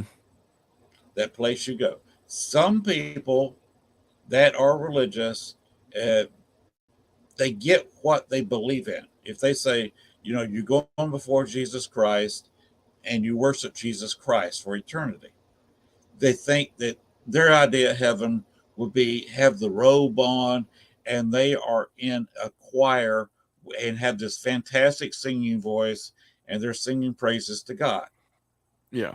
That's their version of heaven. That's what they want. It's my Which I don't experience. mind the That's, celestial karaoke version. I don't think yeah, that's it's what they want and it's right. what they get. Like you may want to spend eternity with your wife and kids or any other kind of loved ones, uh, doing whatever you want. If you like go fishing, or you may end up like you like to make movies, like you do a little writing. Maybe that's what you do on the other side. If that's what's your greatest pleasure, that may be what you're doing.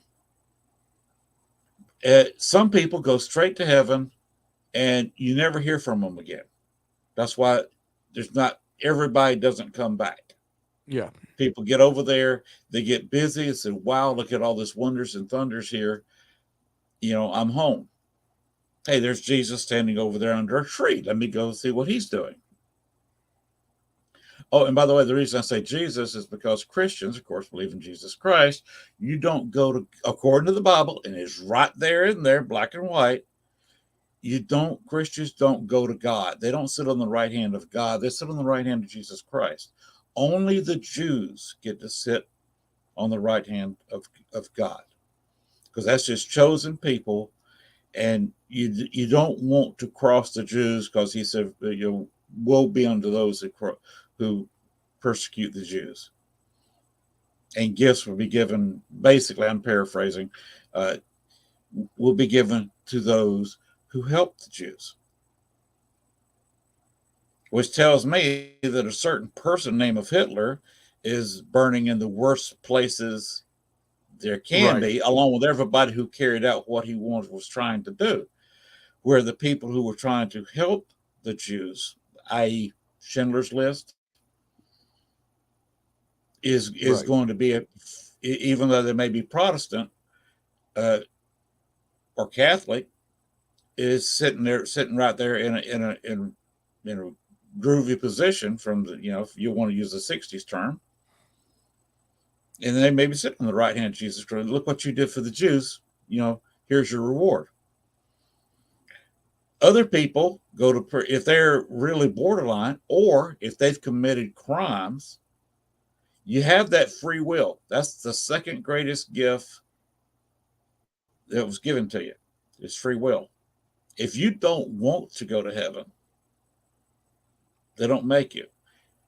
If you've committed a murder or something like that, and you're sitting there, oh my God, this is hell, you do have that kind of choice. So maybe I can back off and be in purgatory forever, which is kind of a boring place. Let's be honest with you. Because if you're limited to what you can do or your imagination, Right. that would be a boring place. Some people, I know a certain psychic, I'm not going to name names here, says there is a conflict going on in purgatory where you have some good and some evil there in conflict. And there is arguing and downright fighting going on there. Hmm.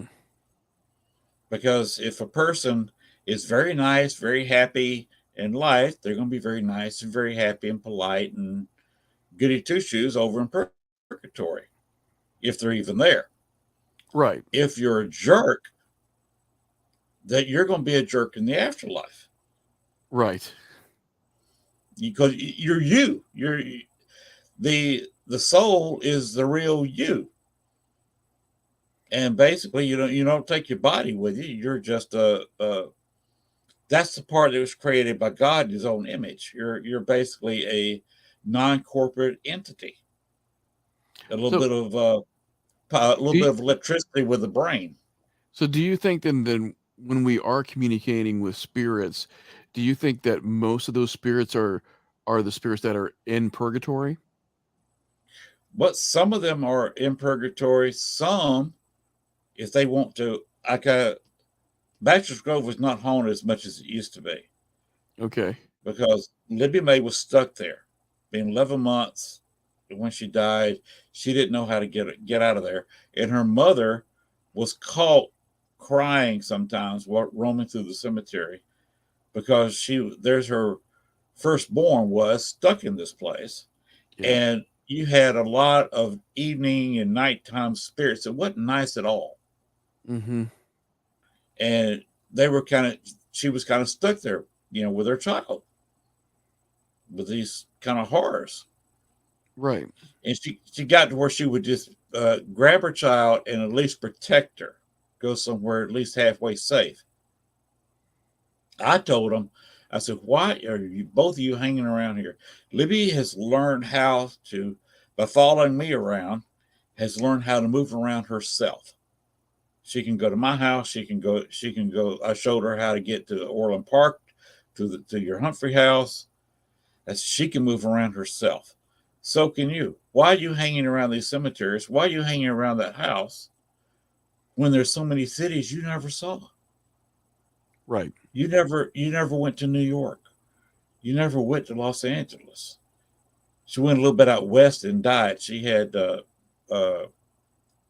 tuberculosis, Mm. like Doc Holliday, and she was going out west for the dry air, and she died en route. They just shipped the body back to Orland Park, just south of Chicago. But she had never really gotten to travel, hadn't seen the sights. And I said, go, take your children and go. Because her husband was, of course, wanting to hang around his second wife more than her. I said, just Yeah. leave. Just go. Have fun. Go. You slide aboard a plane Oh, right. and go to Europe. And ghosts can do this. If they can't open a portal and go all the way over and appear there, they can just slide into a plane, lay back, just don't do anything. Mm-hmm. Planes are like houses. You have all kinds of electrical leakage, Right. and they can recharge themselves. And by the way, I proved that here in the local courthouse. I was on an investigation, and the spirits are starting to get tired. And so were the about 15 witnesses that I had to what I was doing. I had 3 psychics on a laptop that were talking. They were scattered. Two of them. One of them was just 400 or 500 miles away. Another one was a good almost 1,000 miles away. Another one was I think Australia. Mm.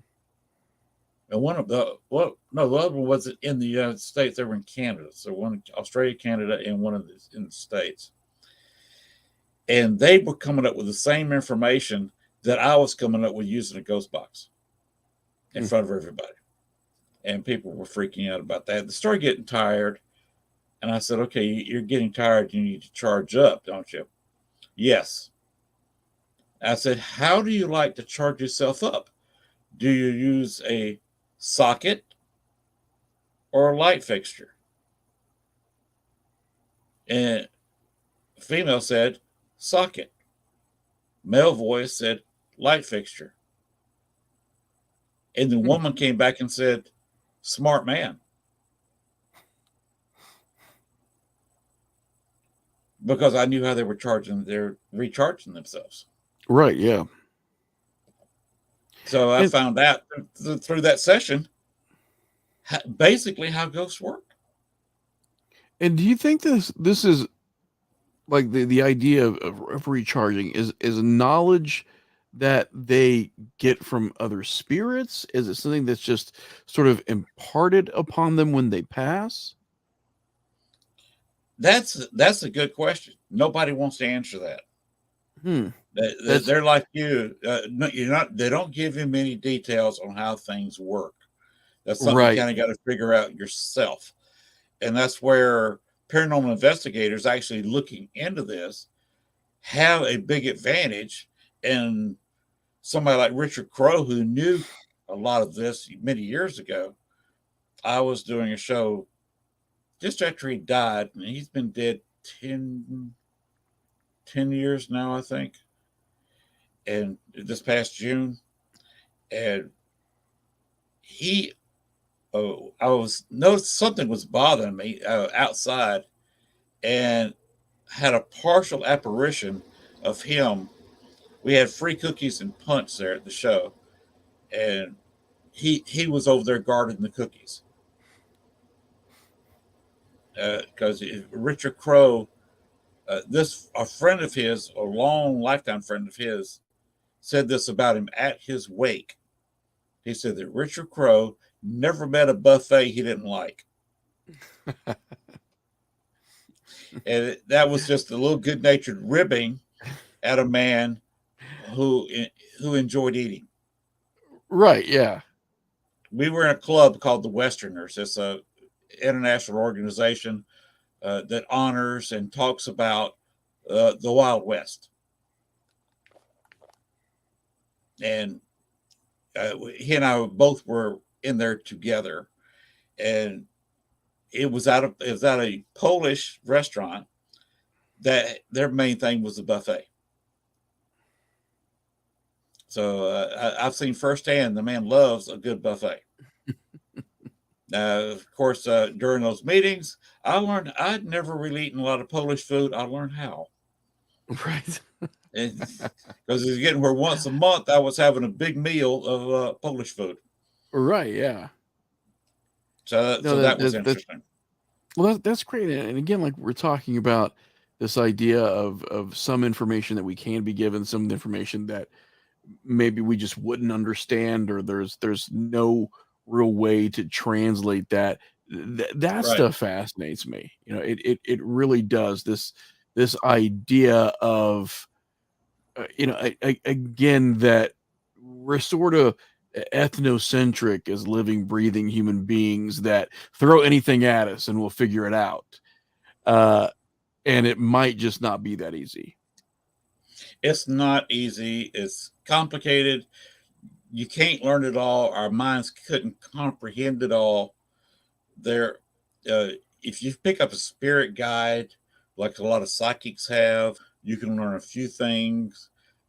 If you have somebody that happened to me where they needed a favor and they needed a living human to do the favor, the spirit, some things they can't do. And Yeah. sometimes they need a human body. And this particular spirit needed a living spirit, Hmm. which meant a living human being. And she taught me a few things about how things work. And I'll give you her name. You've probably heard of her, Marie Laveau. Yeah. It's we can't prove it, but we think my wife is related to her because my wife comes down from this section.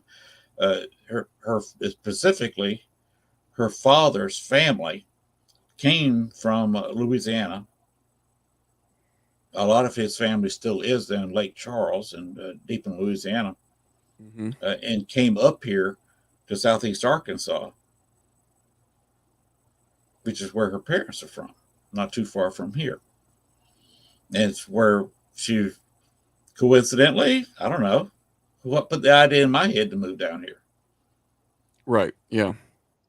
to come down here. And next thing you know, I'm visiting New Orleans and putting a memento. Don't know if you know much about Marie Laveau. She was not the voodoo queen. She may or may not have really been a believer. She was definitely not a queen or a priestess in voodoo. She was actually a Christian. Her information and her power came from being a hairdresser. Now I don't know. I don't know how long your hair is. Mine, Mine is clear. you see this goes right off the screen. Right. It looks like I got a buzz top, but basically I've just got it all tied back here to my head in a ponytail. Right. It goes about 3/4 down my back. But if your wife has ever been, because remember I just saw her in a little bit of your movie, been to a hairdresser, she can vouch for this. Women are very talkative when they're getting their hair done. Right. Yeah. Extremely talkative. Mm-hmm. And Marie Laveau was one of the best hairdressers in New Orleans in her time. She did almost all of the rich ladies' hair. So the rich ladies would talk. And she knew a lot of secrets. She knew where bodies were buried. She knew who was maybe having an affair or who liked who, or, any little things that you wouldn't repeat in polite company. Right. Yeah. But the ladies had admitted, just kind of talking, oh, that guy's so good looking, or my husband is doing this next week, or whatever. That's where her power came from. It was not voodoo. It was just gossip in her hairdressing salon. But she is a fairly powerful spirit on the other side. And she had a problem and came to me because I was actually physically attacked when I was, like you were talking about. And she taught me how to handle that. And what a living spirit can do. And I mean, I've been do you think called. her ability, like to listen and be that kind of a listener in the waking life, do you think that translated to where she's at now? And that's Yes, probably why she has all that information. exactly. She was an information gatherer. Uh, uh, you much of a Star Trek fan? It depends. I watched the old show, Next Generation. Some of the new stuff I haven't had an opportunity though. Did you watch the original movies? Yes. Yeah. If you remember, what was Generations, the first Next Generation movie? Right. Yeah. The one that had both Picard and Kirk in it. Yes, where Geordi was kidnapped by the Klingons, Yeah. and he was interrogated by the Lalorian, the same race that Guinan was, Mm-hmm. and he said they're a race of listeners. Now you can compare Marie Laveau to a Lorian. She is Gotcha. a listener. She's a listener, and you can learn a hell of a lot by keeping your mouth shut and just listening. Yeah. And that's how she got her power in life, and that's how she got her power on the other side. She heard how things were. She figured out how things were, and taught me a few of the things. And sometimes I've been at other locations, not talking to Marie Laveau, talking to other spirits, and been addressed as the archer. I've had people even remotely. I've been on YouTube, and all of a sudden they will say the Archer's here. And I said, "Well, okay, that I am. I don't really like that name because it's got the comic book Archer." Mm-hmm. I said, "Don't compare me to that particular comic book because I'm not that silly investigator." But so they'll invariably call me that, and I've been addressed at 2, 3, 4 different locations with different Mm-hmm. ghost boxes and different people doing it. It's Hmm. I find it kind of amusing. Well, right. Yeah. Yeah. I prefer the name that I appeared as, the Green Arrow, Well, because I'm you a big can do comic book what. guy, so yeah. So you know what I'm talking about. There's a big Yeah. difference between Archer and Green Arrow. Yeah. Yeah. So when there's trouble on the other side, what is his name? The wrestler who did Green Arrow on CW. Oh, I'm not sure. Yeah. I don't know. I'm drawing a blank. Normally I can recall his name. He appeared in WWE for a little bit. Big dude. Mm-hmm. I can't think. I'll think of it in a minute probably. But I appeared on the other side like him. I used his image because you can do what you want to, Mm-hmm. and naturally you can. When you're that big and you know how things work, you can solve a few problems, and I solved a problem. Right. Yeah. Yeah. And The idea of that and all that is again very interesting to me, especially concerning the last I would say 2 or 3 years and some experiences that I've had that um some of them I've put into a framework of somewhat understanding, and there are others where I'm quite baffled as to actually what was going on, and some of those I've tried to use for inspiration, and take it for the only way that I can translate it is that it's possibly a story that I can use. uh, mm-hmm, true. Uh, the first thing you got to work on is controlling your dreams. I don't care if you're having a hippy dippy dream, like I have those sometimes. mhm, And you got you're looking at the frame, and it looks like you're looking at a TV show or a TV screen, and putting flowers around it. You got some girl with long straight hair, maybe dancing to, uh, you know, Santana. I don't know if you're too young for that, no, no, yeah, or I do know Santana. so some of the older groups. Grace Slick Mhm, comes to mind. If you saw some of the pictures from her from the '60s mhm. at Woodstock, she was there at Woodstock. Santana was at Woodstock. If you look at pictures of Woodstock, you know I'm talking about, the hippy dippy kind of music, hippy dippy Oh kind of yeah, drink. definitely, yeah. And if you go into there, try to concentrate and manipulate what you're doing. If you're just dreaming about walking down the street kicking a can, uh, try kick it with your left foot once in a while. Or if you really want to get radical, reach down and pick up the can and throw it. Well, what I Change your dream. Just control it. Don't let the dream just go and run its course. the biggest thing that I've been experiencing for the last few years has been a lot of instances where I'm not me. Dreaming I'm other people, and a lot of times it's different nationalities, different ages, different time periods, and Oh it yeah, it literally is like I'm watching a movie, or I'm watching a television program, and I'm still feeling what they feel.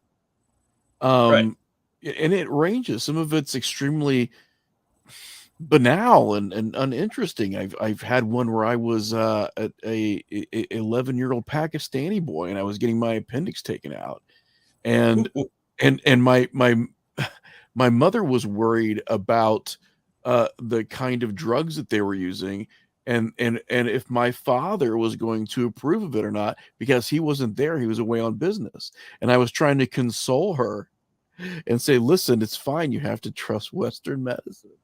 Because I was a Mhm. little more acclimated to being an American than she was.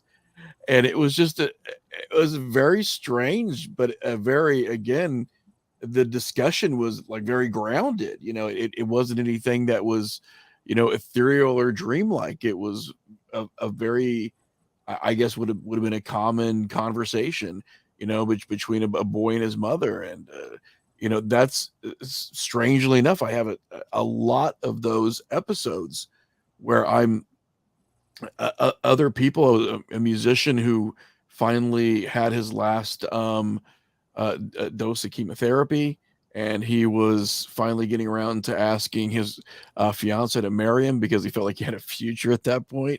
It's a lot of these, I guess, again, very common sort of situations, but it's been a very long time since I've had, or at least I can remember, a dream where I was me, either physically or with my personality. It's now for the last 2 or 3 years has been almost exclusively other people. uh, you may be an empath. You can look that up and see. There's all kinds of written material about being an empath, where you sympathize with others. What you could be doing is is actually seeing someone in real life that's going through that at that time, and you're actually seeing it. You're actually there, maybe seeing it from their point of view, and that's almost a definition of an empath. So you It, could be seeing something that's actually happening. we had some, well, I had some instances where I would wake up almost directly afterwards and have enough details that I've written a lot down, that then I would, the following day, most of the time I give to my wife and I'd be like, hey, does any of this make any sense at all? And she would say, well, that's interesting that you would talk about that. There was an instance where I dreamt that I was in the 90s. I was part of a progressive rock band, that we had just recorded our own album, not like a famous rock band, but you know probably known around the college that we were going to. And there was a cut on the album that was called, Taft's War. And we were in a record store where we were trying to unload some of these CDs that we had burned. And a guy came up who had seen one of our shows. And we were actually talking about the inspiration for this sort of punk rock song called Taft's War. And it was about one of Howard Taft's military strategies. I knew nothing about this in my waking life, but I wake up and I'm like, Taft's War, all this stuff, wrote all of it down. And then my wife was like, no, he was known for these military strategies. That was one thing that Taft was very popularized as being, was a strategist. And it's just very strange because it wasn't a dream where I was part of a cabinet and I knew Howard Taft. I was in a progressive rock band. I was a guy that knew enough about Howard Taft to write a progressive punk rock song about it. It's just very bizarre stuff like that I've been writing down over the course of the last 2 or 3 years. Do you Strange dream in stuff. color? Yeah. Very few people do. I do too. So we are two of a minority in the world that dream in color. Most people dream in black and white. Of course, most people aren't dreaming of something that may be happening somewhere else in the world, or dreaming of people long dead, or maybe just a few years dead, and interacting with these people. That's Some people say, well, that's just dreams. And it could be a very vivid imagination and dreams. Yeah. You obviously have a very vivid imagination. You have to do what you do. without imagination, you couldn't do what you do. Yeah. You would be totally lost. Or you'd be your accountant, like you were saying earlier. And at some point, Lynn, when you and I have, when we have some time off the air, I'll go through maybe one of the more involved ones that took place in a different time. That was about 80 years removed from now, but and that's a Wow. very, very involved one. Okay. Now I've got a little clip. I'll run it this time during the show. So if you'll hang on a minute, watch your ears. This is a little bit loud. Sure thing.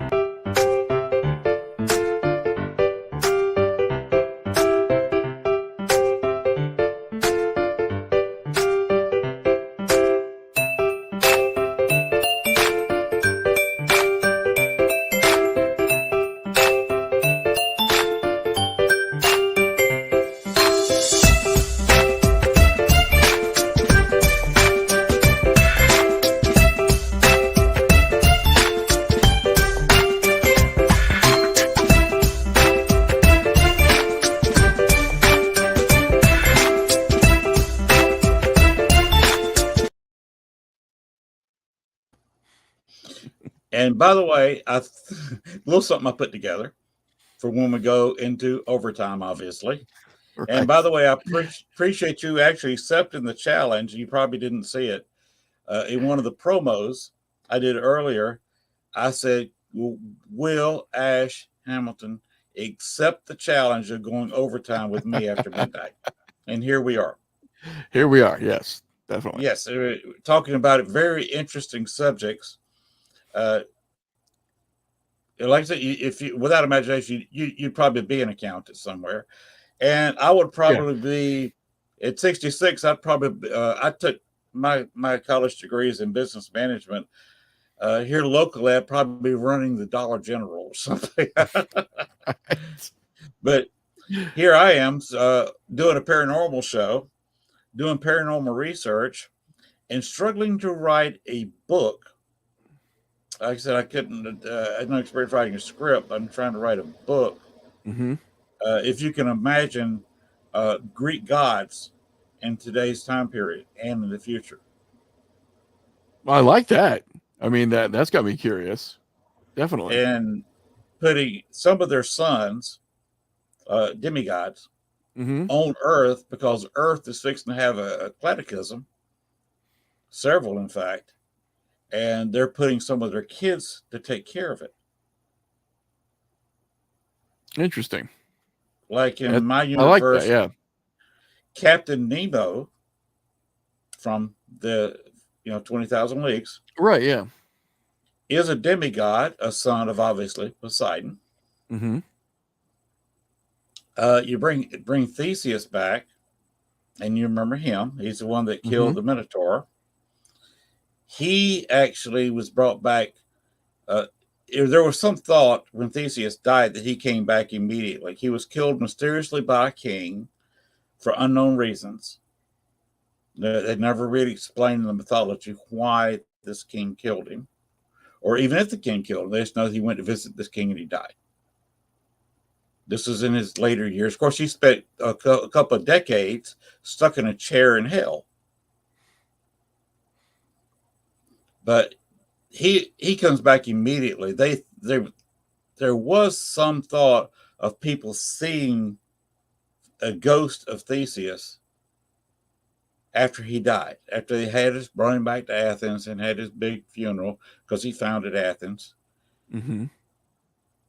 and thought that he came back. That's when they brought him back. They made him immortal at that time, and he actually helps found the United States with a little help from Ares, because Ares, in my book, founds Rome.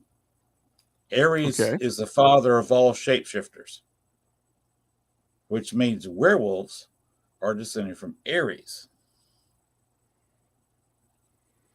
So what founded Rome?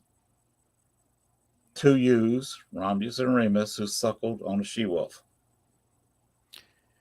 Well, You'll be interested to know, Len, the next project that we're actually working on is a conventional, well, not a conventional horror film, but more of a straight horror narrative revolving around werewolves. Really.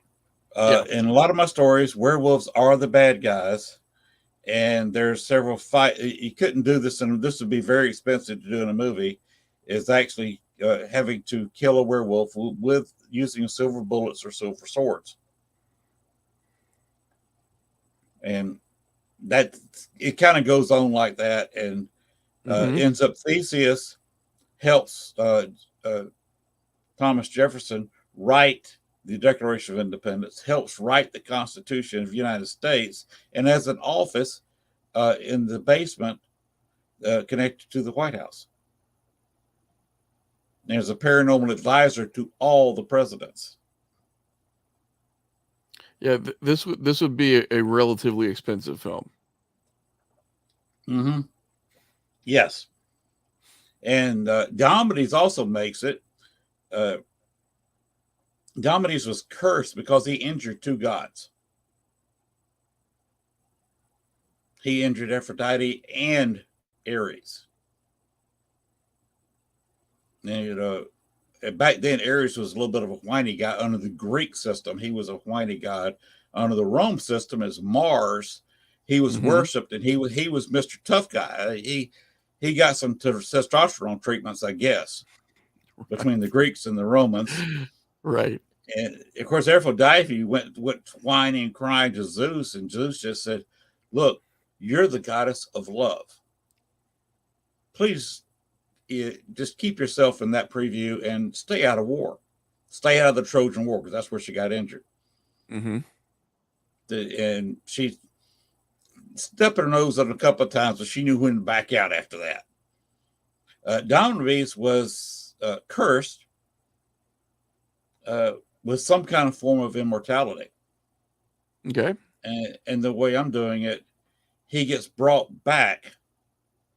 He has to live a human life, die one way or the other, gets killed or dies of old age. And it makes him tired and grumpy, and it doesn't come out right sometimes. And he is some of the greatest generals in history, like Grant was a reincarnation of Diomedes. Another one that was slightly flawed was Patton. Patton, in real life, believed he was with Alexander the Great and was one of his generals. And you got to remember something about that group.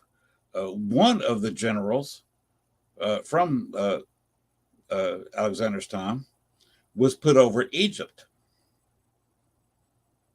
And he made love to the person who was running Egypt at the time, and changed the pharaohs from basically being pure Egyptians to being Greek. Cleopatra was much more Greek, because they were all inbred, was much more Greek than Egyptian. Some people complain, how is she white? When they usually have a white actress playing the part in movies and shows. What she had more Greek in her than African. She may have had a slightly dark complected white. Mm-hmm. That's what she looked like, because of her Greek heritage. And that was from one of Alexander's generals. And he just goes forward, always being reincarnated, and they finally stop it when he's needed.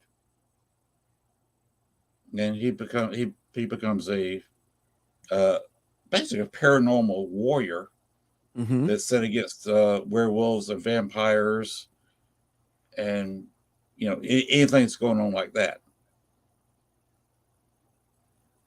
So that's where this is an epic. It's a whole bunch of novels written in one.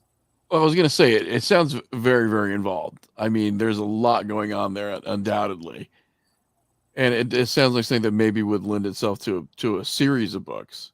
It's a whole series of books. The wife is helping out. She came up with her own characters that evolves around Cersei. Okay. You remember Cersei from your Greek Mm-hmm. literature, the witch. She is reincarnated into modern times. And her husband is one of the top snipers for the United States.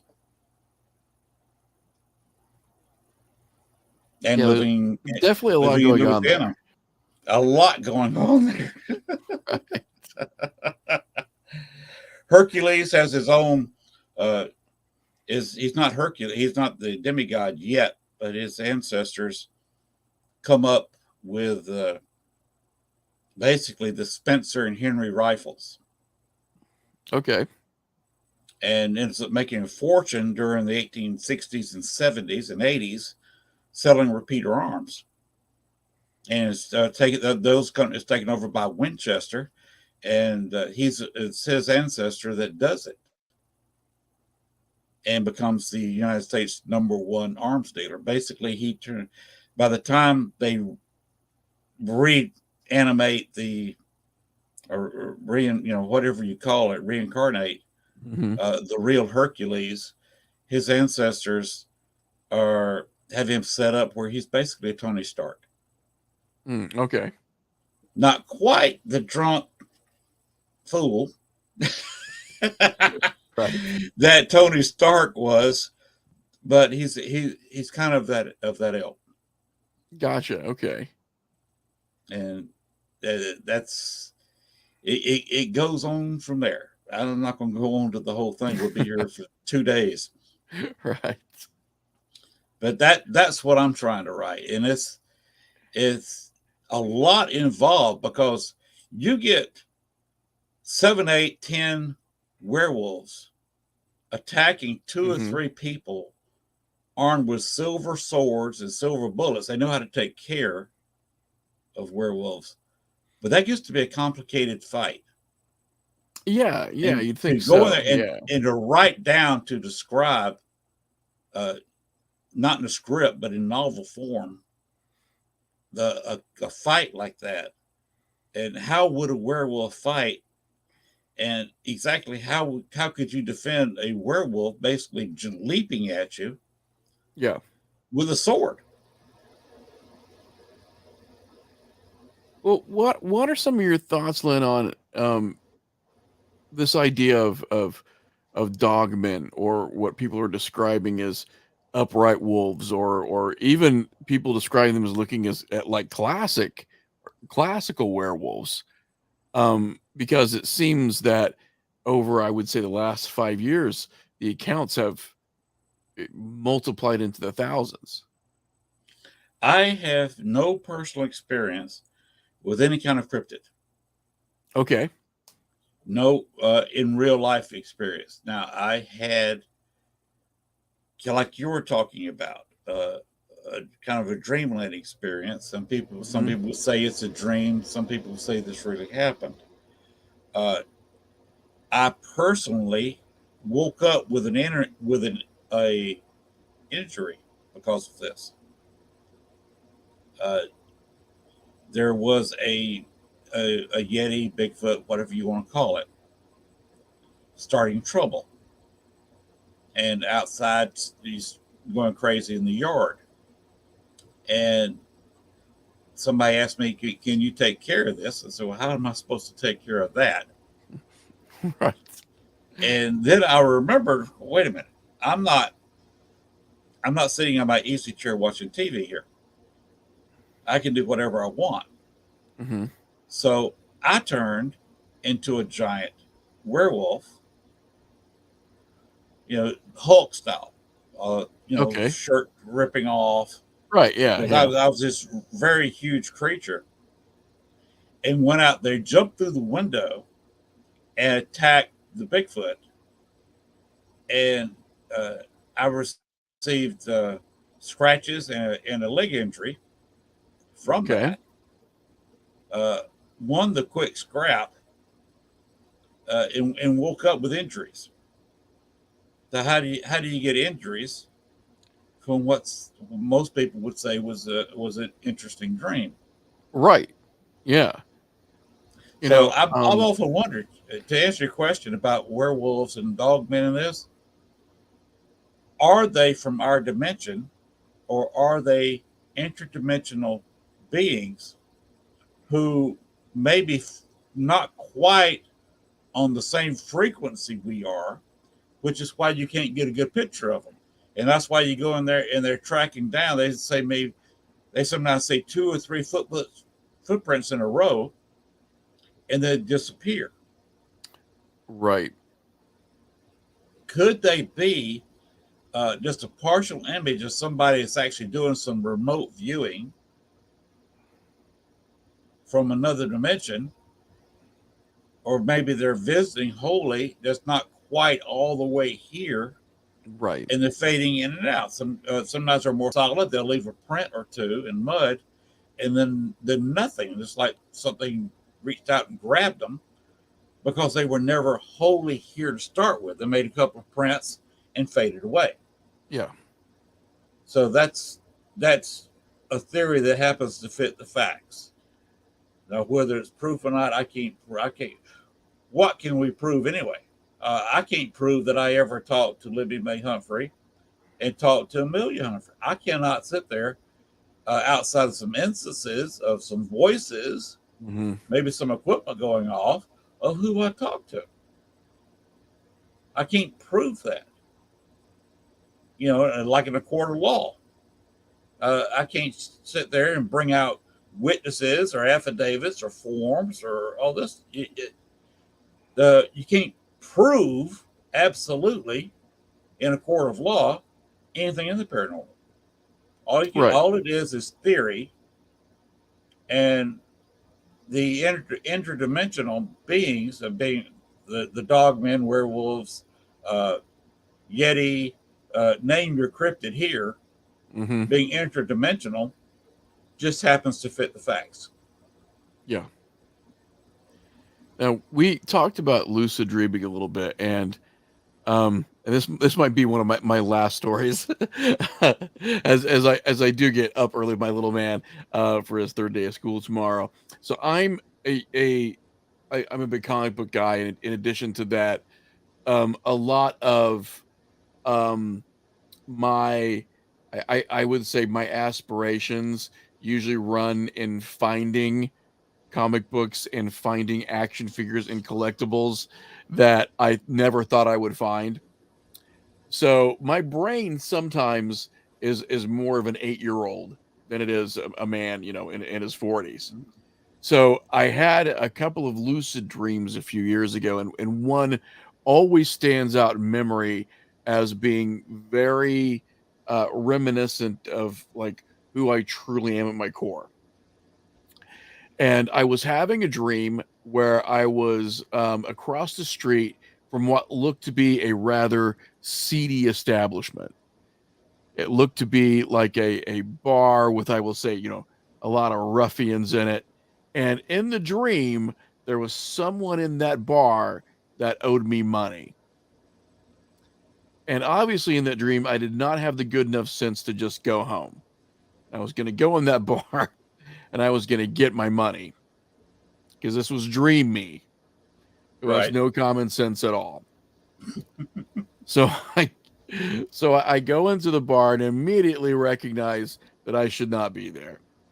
A lot of people from dubious professions all basically looking at me wondering why I'm there, and I see the guy and I say, "Hey, I want my money. I'm not going to leave till I get my money." Very very Clint Eastwood. This was high noon inside the bar, and a bunch of individuals at that point take their guns out, right? And because that's just my John Wickish dream of there's guns and everything everywhere, and I get shot in the dream. I get shot like with a shotgun, but my dreaming brain, actually says, "Oh, this is like that other dream where you got shot." And the moment that my dream brain said that, I realized I was dreaming. That sudden realization, oh, this is like that other dream where you got shot. Now, the moment I realized I was dreaming, I did not skip a beat. My dream brain jumped from this conclusion. Hey, this is just like the other dream that you had. Oh, this is a dream and I can probably control it. I'm Wolverine. I went directly to becoming the comic book character of Wolverine, because instead of just exiting the bar, now that I knew that I was dreaming, I was now Wolverine, complete with claws, and I was fighting everyone in the bar. I was putting them through it was carnage. I was putting them through their heads. It was bad. Every kind of devious wish fulfillment of murder was happening in split seconds. And this goes on in the dream world for several minutes. And I'm standing there and everyone is met their demise at my hands. And then I wake up and instantly I've got to run downstairs, and I was sleeping a little bit late, and my wife's at the table, and I'm like, you're not going to believe this. So I had this dream and I was getting shot, and then I realized it was a dream, and I'm like, you'll never guess what I did. My wife was like, I don't know, you left? Like you went somewhere else? And I'm like, no, I turned into Wolverine. And I could just see the look on her face was like, of course you did. Of course, this is what you did, because you're perpetually 8 years old. Mm-hmm. You couldn't go somewhere else and realize that the dream bar was not where you wanted to be. You had to turn into a comic book character and fight people. Mm-hmm. That's what you did. I got one question for you. Which Yes. version of Wolverine? Is it the short, about 5'1" or so version in the comics? Or he was the Runt. Jackman? Or were you Hugh Jackman? Oh no, I was comic book. I was comic book accurate Wolverine. Very small, very stout, very hairy. Very hairy. Yeah, I went. Has your wife ever dreamed of you being Hugh Jackman? Not that she's told me. but I'm sure after I had the Wolverine dream, she was like, this could have went in a much better direction for me. Yeah.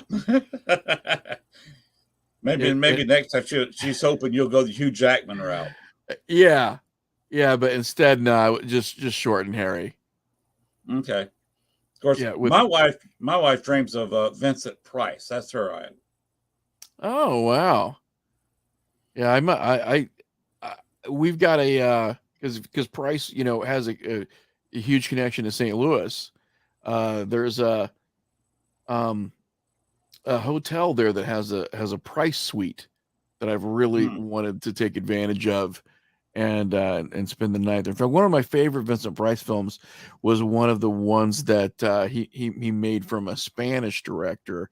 It was actually a Spanish-made effort based off of Richard Matheson's I Am Legend, which was Vincent Price and the Last Man on Earth, which was loosely based on it. Nobody's ever really got that book right.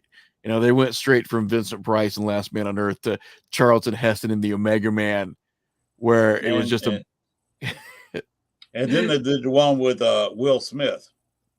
Yeah, which I liked, because I thought Will Smith did a great job. Like, I think they got the character of Richard Neville right more so in that one, just his despair and his loneliness and how isolated he was. I thought that Smith did a really good job.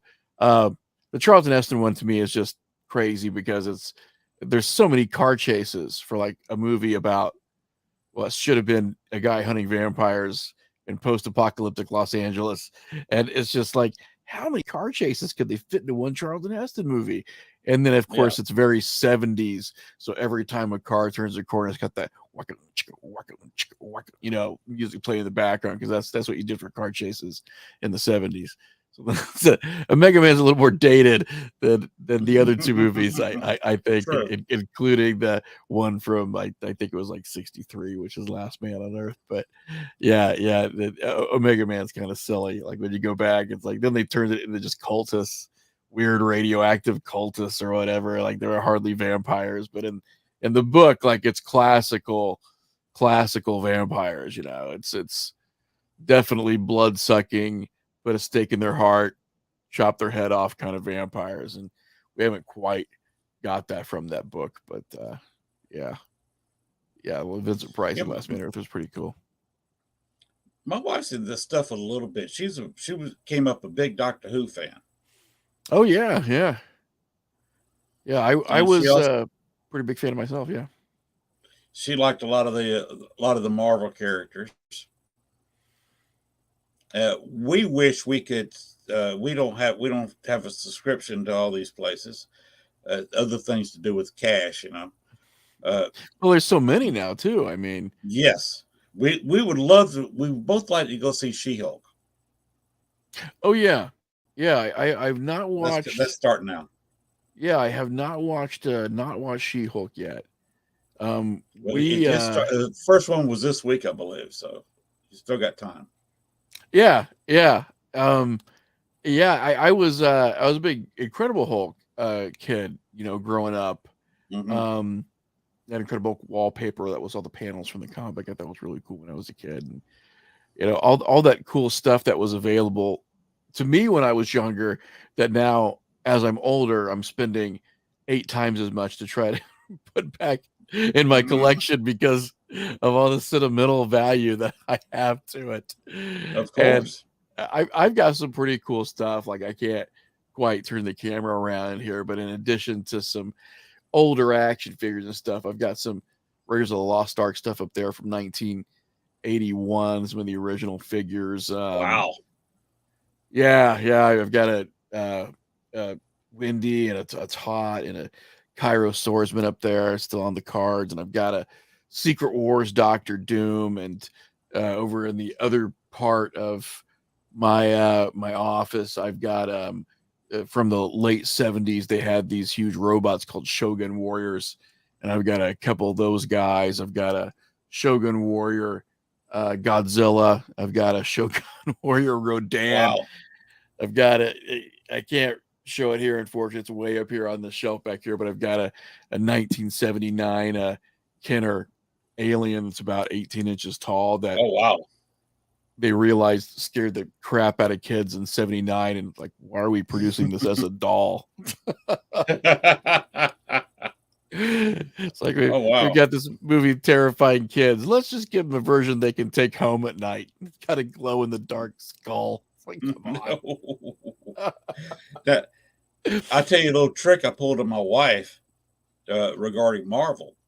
Mm-hmm. She knew who Iron Man was, she knew who the Hulk was, she knew Thor, but she had never ever heard Deadpool. Oh, really? Never heard of it. Never read a word of it, didn't even know the character existed. Mm-hmm. So I said, let's go see Deadpool. So she never got around to seeing any movie review or trailer or anything. Oh, wow. So We she go walked to blind into that, huh? we Wow. walked blind, totally blind, and sat down there, and Deadpool started the way it did. She's looking at me and says, "What the hell did you bring me to?" Like, what kind of superhero movie is this? Yes. The same thing he was kind of narrating. My boyfriend said this was a superhero movie. Right. And she's watching this, and what was this? Oh, And then she yeah. started liking the comedy of it.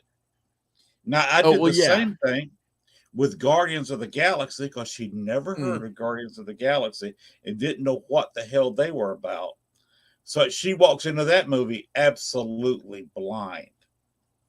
Yeah, that one's a different one, too, especially, for like knowing Captain America, knowing some of these other iconic characters, and then, seeing Star Lord and Rocket and all these really Yes. sort of bizarre foul mouthed characters. One of my favorite characters is Rocket Raccoon, and Oh, Deadpool is another Rocket's one of my great. Yeah. favorites. Uh, I've got a Deadpool shirt. I wore it to the grocery store today. Some people were laughing about it. I've got a personality kind of like Deadpool. Of course, being born and raised in the South, specifically Georgia, Yeah. uh, it, if somebody goes cross, especially if they pull a weapon, they're just you just shoot them. People in Chicago said, "What? You call the police?" And I said, "Hey, you get in the right area down south, like I live in now. Yeah. Uh, yeah, I can shoot somebody in the front yard if I got a good reason. It's up to me to call the sheriff. The neighbors aren't going to do it." I always had this weird idea of like what it would be like to be a petty criminal in like the Marvel universe, right? Because for the most part, if you rob like a small town bank or something, so let's say the Marvel universe exists and you're not a superhero and you're not really just a pedestrian, but you're like a small time petty thief. So for the most part, you walk into your bank and you're like, okay, I'm only gonna get a slap on the wrist from these certain heroes. So it's like you gotta pick your region really well. Cause like, okay, Spider-Man, he might knock you around a little bit, but it's nothing you're gonna have to make an insurance claim from. You're just going to be strung on like a street light, or he's going to take you right to jail or something, or you're just going to get webbed up on the side of a building. Even in the DC universe, the most you're going to get from Superman is he's going to put you up high somewhere. Somebody's going to come get you. But it's all of these like morality tales for a lot of these, superheroes. But then you got to think like, well, Spider-Man can't always be there. What if you're expecting Spider-Man to sort of stop you from robbing the bank, and then all of a sudden it's like, oh crap, it's Wolverine. It's like all of a sudden everything's different. You're just like, oh man, like not today. Or you're expecting Captain America to come in there and start shaking his finger at you. You should not steal. I'm going to have to turn you into the authorities. This is the second time. First time I gave you what for speech. This time, Oh yeah, you're going downtown. right? Yeah.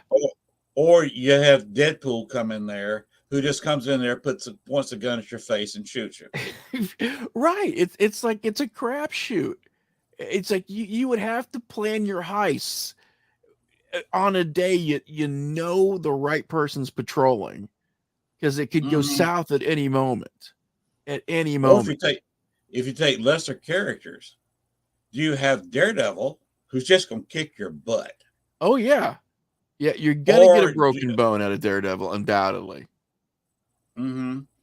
Or do you go to what's his name with the skull on his shirt? Oh, the Punisher. You don't want him either. The Punisher. You don't want Punisher around you. No. You don't want any part of this man. It's like, you'd have to run through all these scenarios. Like as a petty criminal, you're like, I've got to really plan this. Like you'd have to almost go for a huge heist, because the off chance that you get like, one of like the defenders, somebody, it's like, great, now, honestly, I've got Daredevil, and now that's a call to your insurance. Mm-hmm. your premiums are going to go up if you keep getting, your ass kicked by Daredevil. But yeah, you just never know who you're going to get. It's a crapshoot. Right. Like, of course, if it's Jessica Jones, that's a dream come true. Oh yeah, it's like she can slap me around for a little bit. I'd be fine with it.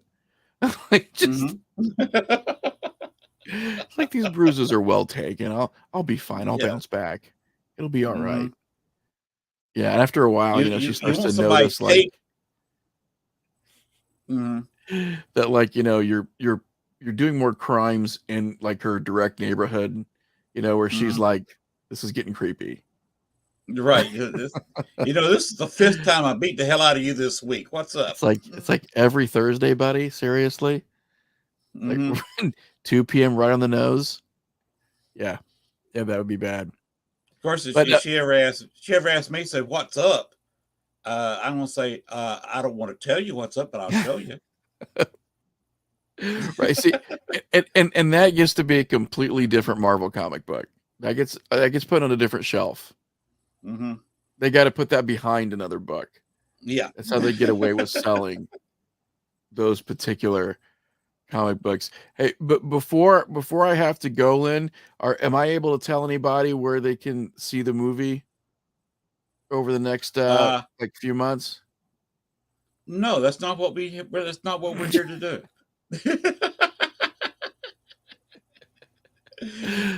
Oh Now no! I've had the entire show, which is now 2 hours and almost 45 minutes into it. Right.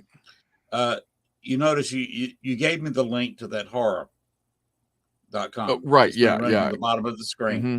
So you want to go ahead and say what that's about and where they can and how they can see this movie, because I noticed there's a few comments in the chat room a couple hours ago that somebody wanted to see it. So I'd say go ahead and tell people exactly how they can do that.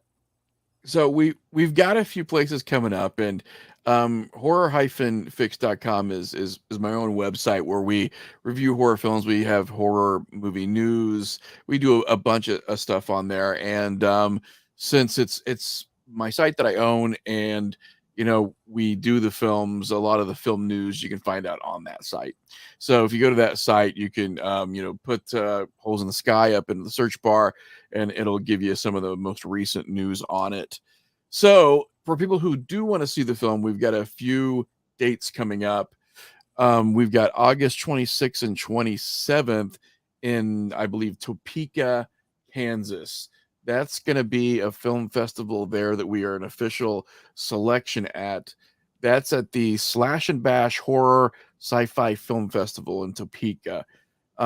September 29th, we are at the Macabre Fair Film Festival in Henderson, Tennessee. And then November 1st, the film gets released on demand and DVD. So if you have like a set-top box, if it's Dish or Xfinity, Comcast, one of those, or even Apple, any company that allows you to like rent a movie, where it's going to be your $4.99 or whatever. We're not even really for sure what the price is yet, because we do have a distributor that's taking care of this for us. But November 1st, you will undoubtedly be able, through one channel or another, to watch the film in your own home. Now, if you're in Illinois, for example, September 30th, we are having our official hometown premiere at the Hoogland Theater for the Arts, and that is in downtown Springfield, Illinois, and it's free. We're doing a free showing. It's a gorgeous theater. It actually seats up to 500 people. It's crazy huge. And anyone in the Springfield area, if you got a Friday night free, which is September 30th, somebody's watching the kids, come on down. Absolutely free. It's going to be 8 p.m. We're going to start seating around 7:15, 7:30 that night. And most of the cast and crew will be there. We'll have posters and other things that we'll be signing after the film. So you come watch the film, get out of the film. You want to talk to us. You want to say, why did you waste an hour and a half of my life? I probably won't answer that question. If, however, you do say, hey, I really liked what you did, you'll probably get a free poster, and then we'll all sign it for you. And maybe we'll give you a few interesting anecdotes about what we did during filming. But November 1st, for those of you who can't get out, for those of you who are not anywhere near any of the film festivals, we're actually be playing in India too.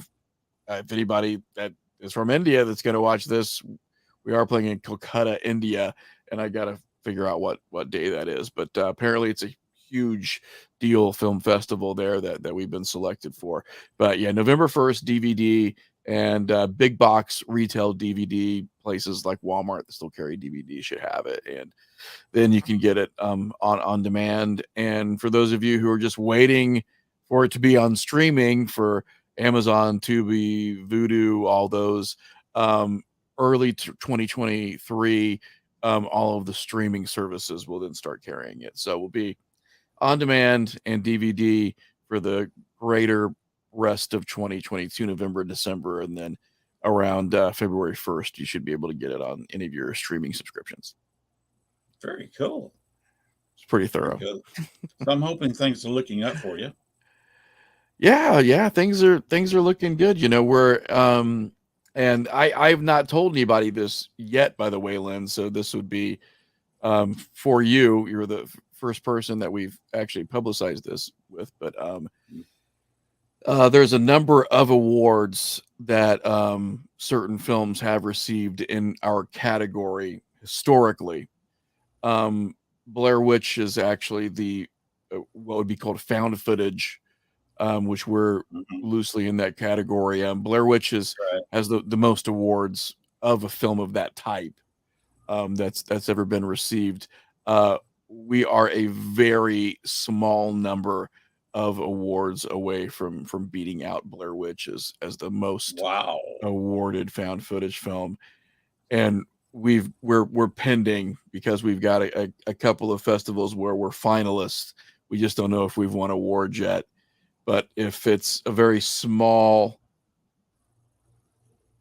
number, definitely on one hand, then we will be the most highly awarded found footage film of all time, which sounds weird and crazy, but we're close. So I wish you luck. Thank you. I appreciate it. And by the way, if you want to send me a poster that's autographed, I will not track it down. Send me your address. Definitely, I'll send you one out. We've got some really cool ones. Because my can't show it. I'm in my studio, which is the back room. My living room, all the walls are covered with movie posters. Well, then you need one more. I need one more.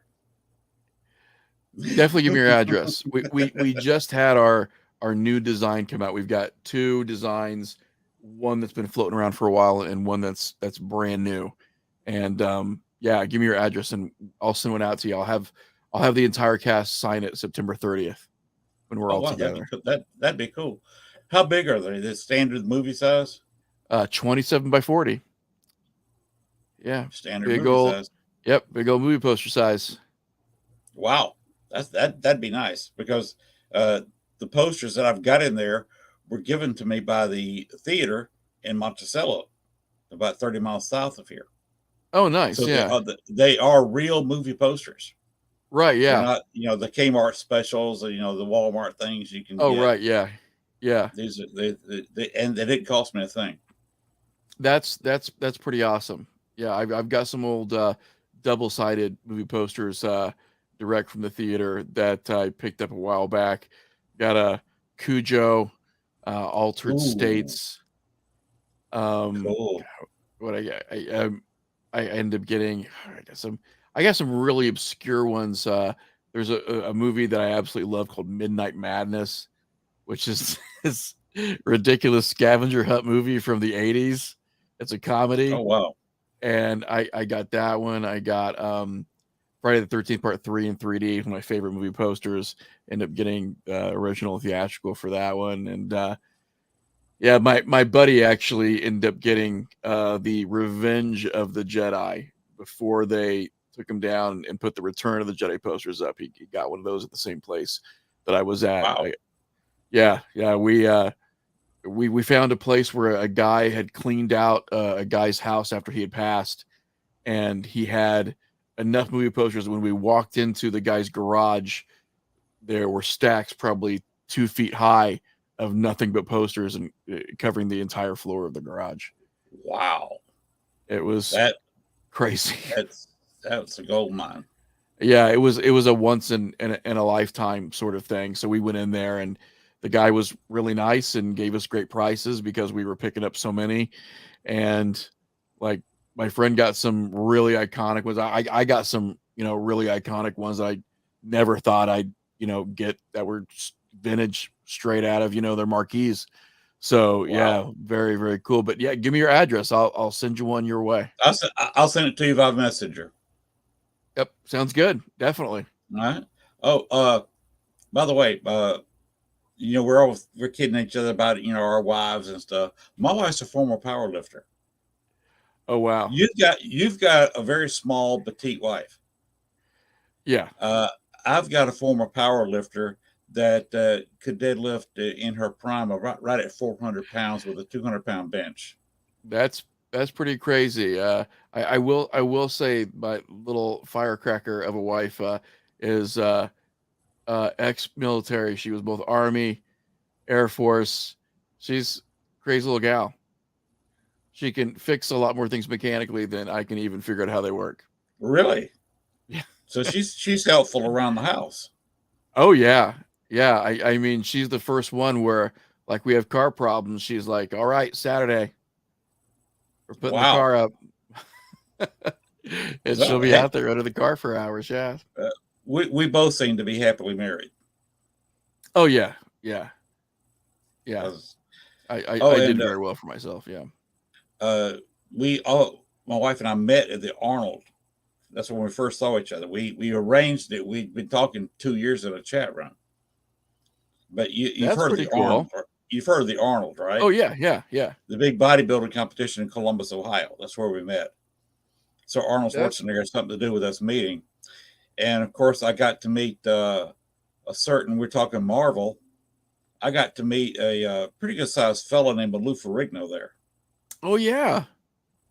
Yeah, Yeah. that was a dude to stand by. Oh yeah, yeah. I years ago I used to work for a German camera company called Leica Camera. They did the Zeiss lenses and everything for the space programs, and they also did some fantastic binoculars. And Lou would call, and we would talk binoculars Oh because he was wow, a huge fan of Leica binoculars and was always the sweetest guy. Was he, a he, great he guy. he's a nice guy. Arnold's a nice guy. My wife was a friend of Nicole Bass's, the late Okay, Nicole right, Bass. You remember her from her WWE days? She was probably the right, biggest yeah. gal. She was bigger than China was. Not Hmm. as popular as China, but she was physically bigger than China. Right, yeah. And my wife's she's kind of short. She's only about five. She's 5'2", slightly under. Hmm. But she's Wow. like Wolverine, big husky. Fortunately, she's not as hairy. Right, yeah, yeah. But her and Nicole got together. Nicole was this friendly, bubbly, sweetheart, little girly girl. Hmm. If you ever met her, you know what I'm talking about. But she would come running up to my wife because they were good friends, and would hug my wife. And of course, Nicole, what 6'3" or 6'4", Hmm. and my wife at 5'2", slightly under. You know where her face was? Oh yeah, yeah. Right at boob height. Oh yeah, So she'd yeah. reach up and hug my wife. So guess where my wife's face was? Right in those great big boobs that Oh, of Nicole course, had. yeah, yeah. So that was always amusing. Her husband Certainly. had heart issues and died. Then she ended up dying from a heart attack. Mm, yeah. Yes, she almost got too big for a woman's Yeah, heart yeah. to maintain. So, but she was another person we met there, along with a whole bunch of other people we knew at the Arnold back in 20 years ago. That's pretty great. Yeah, that's pretty great. So that's how we met. I was a photographer; she was a power lifter. It's Oh, a tale as old as time. yeah. See if this camera can pick it up. Uh, these are some of the women I've taken photos of and worked with and talked to at the Arnold. That's just some of them. Oh, That it's one very right there in cool. the center, that's I shot that in the studio in Chicago. And that one there, right above the little plastic drawer right in the center of the screen there, Right. little blonde, that's was shot in a suite in Columbus, Ohio, Oh at wow. the 2005 Arnold. I shot that myself, and of course up here You'll notice if you remember Star Trek, the last, uh, the next to last, the search for God, Star Trek 5, Mm-hmm. the one written by Kirk, the Right. Yeah. Catwoman who jumped on him in the bar. Mm-hmm. That's a picture, an autographed picture of her. That's And very the cool. one next to her right there, that's the lady who played the Klingon female in that movie. Oh, okay. Yeah. She was married to the son of Bing Crosby. That's interesting. Well, it created some issues with sci-fi cons because she could not go to a sci-fi con where Denise Crosby was, because that would have been a cat fight, a real one. Wow. Yeah. Denise Crosby had the name Crosby, but everybody says she didn't deserve the name because she was a result of a fling Mm. between Bing Crosby and a showgirl. That's where Denise Crosby was conceived by somebody that Bing was never married to, Right. Yeah. but for you know reasons, Right. Yeah. conducting your career, it's better to have a Crosby name than some unknown showgirl. Oh, of course. Yeah. Yeah. Definitely. All right. Well, one other girl I met. I can't think of her name right now. Uh, you remember when Kirk was being trained by the girl in the big wig? Yeah. They had the big claw looking spears. Him Mm-hmm. and Chekhov and somebody else, where they had Right. Yeah. on the colored squares. She she was a nice person too. I was Oh, very cool. at a sci-fi con. I was actually working there and had to provide a little security for her. Well, that's pretty cool. Yeah. Definitely. Have you ever been a Doctor Who fan? Yeah. Yeah. I was up until just a few years ago, and I sort of is quit watching, but I was up till probably 2015. Mm-hmm. I'll let you in on a little secret. There's only a handful of people were there. Uh, do you recall the name of the city where the second Doctor died? And not as Doctor Who, but the actor. No, I don't. Okay, if you look it up, it's Columbus, Georgia, my hometown. Okay. He died at uh, not a, I always want to say Paracon because that's what I go to now. A kind of a sci-fi con, Really? a convention. He died in his hotel room on that weekend. They say from a heart attack. Died in his sleep. Maybe he died in his sleep, maybe not. He was in bed with a 15-year-old girl. Oh, wow. Yes, we had to sneak her out of the room. She called Jeez. the doctor from the hotel, and so they called an ambulance, and of course called the police because she said, "I think he's dead." Uh, Right. we got her out of the room, and literally, it looks like something from a movie. We got her out of the room and put her on an elevator. The doors closed on her just as the other elevator opened up when the police pulled out. Oh, jeez. So that was a big cover up. I can talk about it now because this was in the 80s Right. when that Yeah. happened. But Wow. I was right there all in that at that con. Yeah, that's pretty crazy. Yeah. Wow. So I've had brushes with Hollywood, and I've always been fascinated with movie workings. And it's all I can do to work Photoshop. I'm still learning how to manipulate videos. I've got evidence videos I've got to make videos out of, and I'm still Right. Yeah. figuring that out. You have it mastered. You can do that kind of thing. It was a huge learning curve, huge. And I'm trying to approach that curve now, just to edit some evidence videos and Right. make it decent instead of just having raw footage up there. Make it narrated and piece Well, pieces of it together. if you ever have any questions and I'm around, have the time, I'll be more than happy to answer something for you. If it's something I do know something about it. What kind of software do you use? I use Premiere. I use Premiere largely, Premiere Pro to edit. I use After Effects for um, not as much as I could. I usually use it for when I'm doing something like motion tracking certain effects, a lot of green screen work.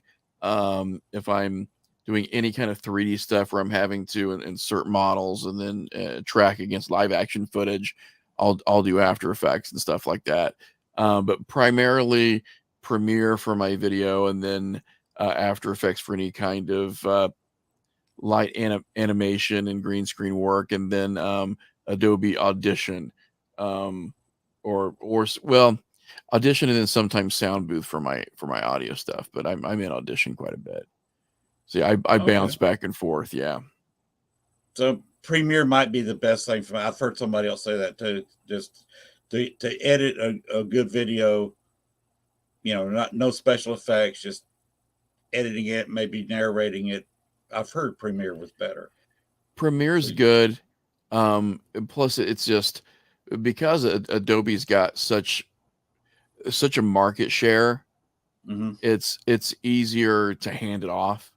Like, if you got something and you're 95% of the way there, it's easier to find somebody else who has it, who might be able to help, which is always good. Instead of giving them a file where they might not have the software, they're more likely to have Premiere Pro because so many people use it. It's just got a ton of built-in stuff that you can use too. I mean, there are times where I've sought out third-party plugins to help me with stuff, and then I ended up finding that it was just already in Premiere, and that Premiere's built-in plugin was better than the one that was X amount of money to purchase. So there's a lot built into it that you can just take off the ground running with and not have to worry about it. So that Okay, would be my suggestion. Yeah. I have to look at that. Appreciate that. Yeah, no problem. One more question. Does your wife ever Mhm. watch Snapped? I'm sure she's probably seen it. I'm sure she probably has. Yeah. Okay. Ask her if she saw the Marnie Yang episode of Snapped. Okay. Yeah, I'll ask her. You can look that up on YouTube. A lot of information is available on Marnie Yang. She killed a fiance of a 1985 Super Bowl winning Okay. Bear squad. Okay. And it was a big trial up in Chicago back 15 years ago. Yeah, I'll definitely ask her. Uh, I did a photo shoot with Marnie Yang, and I was actually on that Snap program. Oh, really? Yes. And here, of 8, 9, 10 months ago, early in the year, uh, YouTube and Snapped had a poll about favorite episodes throughout Right. their 10 or 12 seasons. And the Marnie Yang episodes was number 15 as far as favorites among Oh, their wow. fans. So I'm on that one. Yeah, I'll definitely ask her. I wouldn't be surprised if she has seen it. Yeah. All Awesome. right, well, let me let you go. You got to get up early in the morning, and I don't have to be up until 66, retired. I don't have Good a for thing you. going on until next week. Well, I'll get Oh, one of my Red Bulls out of the fridge as I get my son to the to the bus in the morning. But I had a okay. great time tonight, Lynn. I honestly did. Thank you so much for Yeah, having me on. I appreciate it. I always try to show my guests a good time, and I really appreciate you coming on and talking about your videos and other things. I had a great time talking with you, and maybe we can do it again sometime. It sounds great. I thank you so much for the opportunity. When are you going to come out with another movie like this? Well, then the next one we're finishing up the script, and that's going to be a psychological thriller, but it has a werewolf element to it. I'll say that without really giving it away. Um, Okay. and that one we've actually already got a couple of actors attached to it that are they're industry actors who've been around for a while, like household names. So that's going to be something a little bit different. And I don't know what I'll be doing in complete capacity to that, because there was a conversation of me writing it and directing it, and then there was another conversation with just me writing it. So I'm not for sure what we'll be doing. But the script is real close to being done. Myself and a writing partner that I have, Leanne Withrow, who's a really good a script writer. We've been working together on that for the last few months, and I think we pretty much cracked the code on it. So we're probably going to be finishing that up within the next week or two, and then sending it out and seeing if we still have the same interest and what we can do about it. So that'll be that, and then who knows if there might be a Holes in the Sky 2. There's been some discussions about that too, but we haven't really put pen to paper on anything involving that one. But I'm definitely not ruling it out if we get a lot of interest. We'll see once November comes. We'll see what the numbers are like for downloads and rentals, and maybe there might be a Holes in the Sky 2 All right. in our cards, dependent upon that. Are you gonna name it like Spaceballs? That's what they talk about naming the second Spaceballs movie, Spaceballs 2: The Search for More Money. Exactly. Yeah. Yeah. Which is usually what sequels are about in Hollywood. Yeah. And I think that will again probably largely determine if there is a Holes in the Sky 2. All right, let me let you go to bed. It's been fantastic. Been a great night, sir. Thank you Thank so much. I appreciate it. and you take care of yourself. Give your wife my best. Thank you so much. Have a great night. All right, you too. Bye bye. All right, that was Hamilton. We are well into overtime. We are into we passed our third hour. It's after 1 o'clock, so we're got a few minutes into our fourth hour. But I got things to do. I got to before I go to bed. Probably gonna hit the bed about 4 o'clock in the morning. So we are going to call it quits. Appreciate it. I will have I'm booked through September, so I always forget to write down my next week's guest. Dadgummit. Anyway, and I'm in the other room from where that's written down. I will have a guest next week. We will be showing some previews. I will be advertising who that is in next week, next Tuesday, Wednesday. We will have another interview, and maybe we'll have overtime again. Who knows? Until we meet again, just remember the paranormal never sleeps. Have a great week. Thanks for watching our show. Be sure to tune in to next week as once again we journey way down south into Bayou Country for another heaping portion of Southern Fried Paranormal with Len Dorman and Bones. Make sure to like, share, and follow. Y'all come back now, you hear?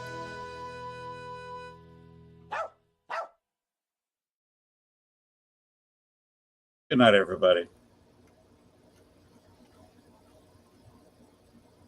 Good night. Oh, there we go. Good night. See you next week.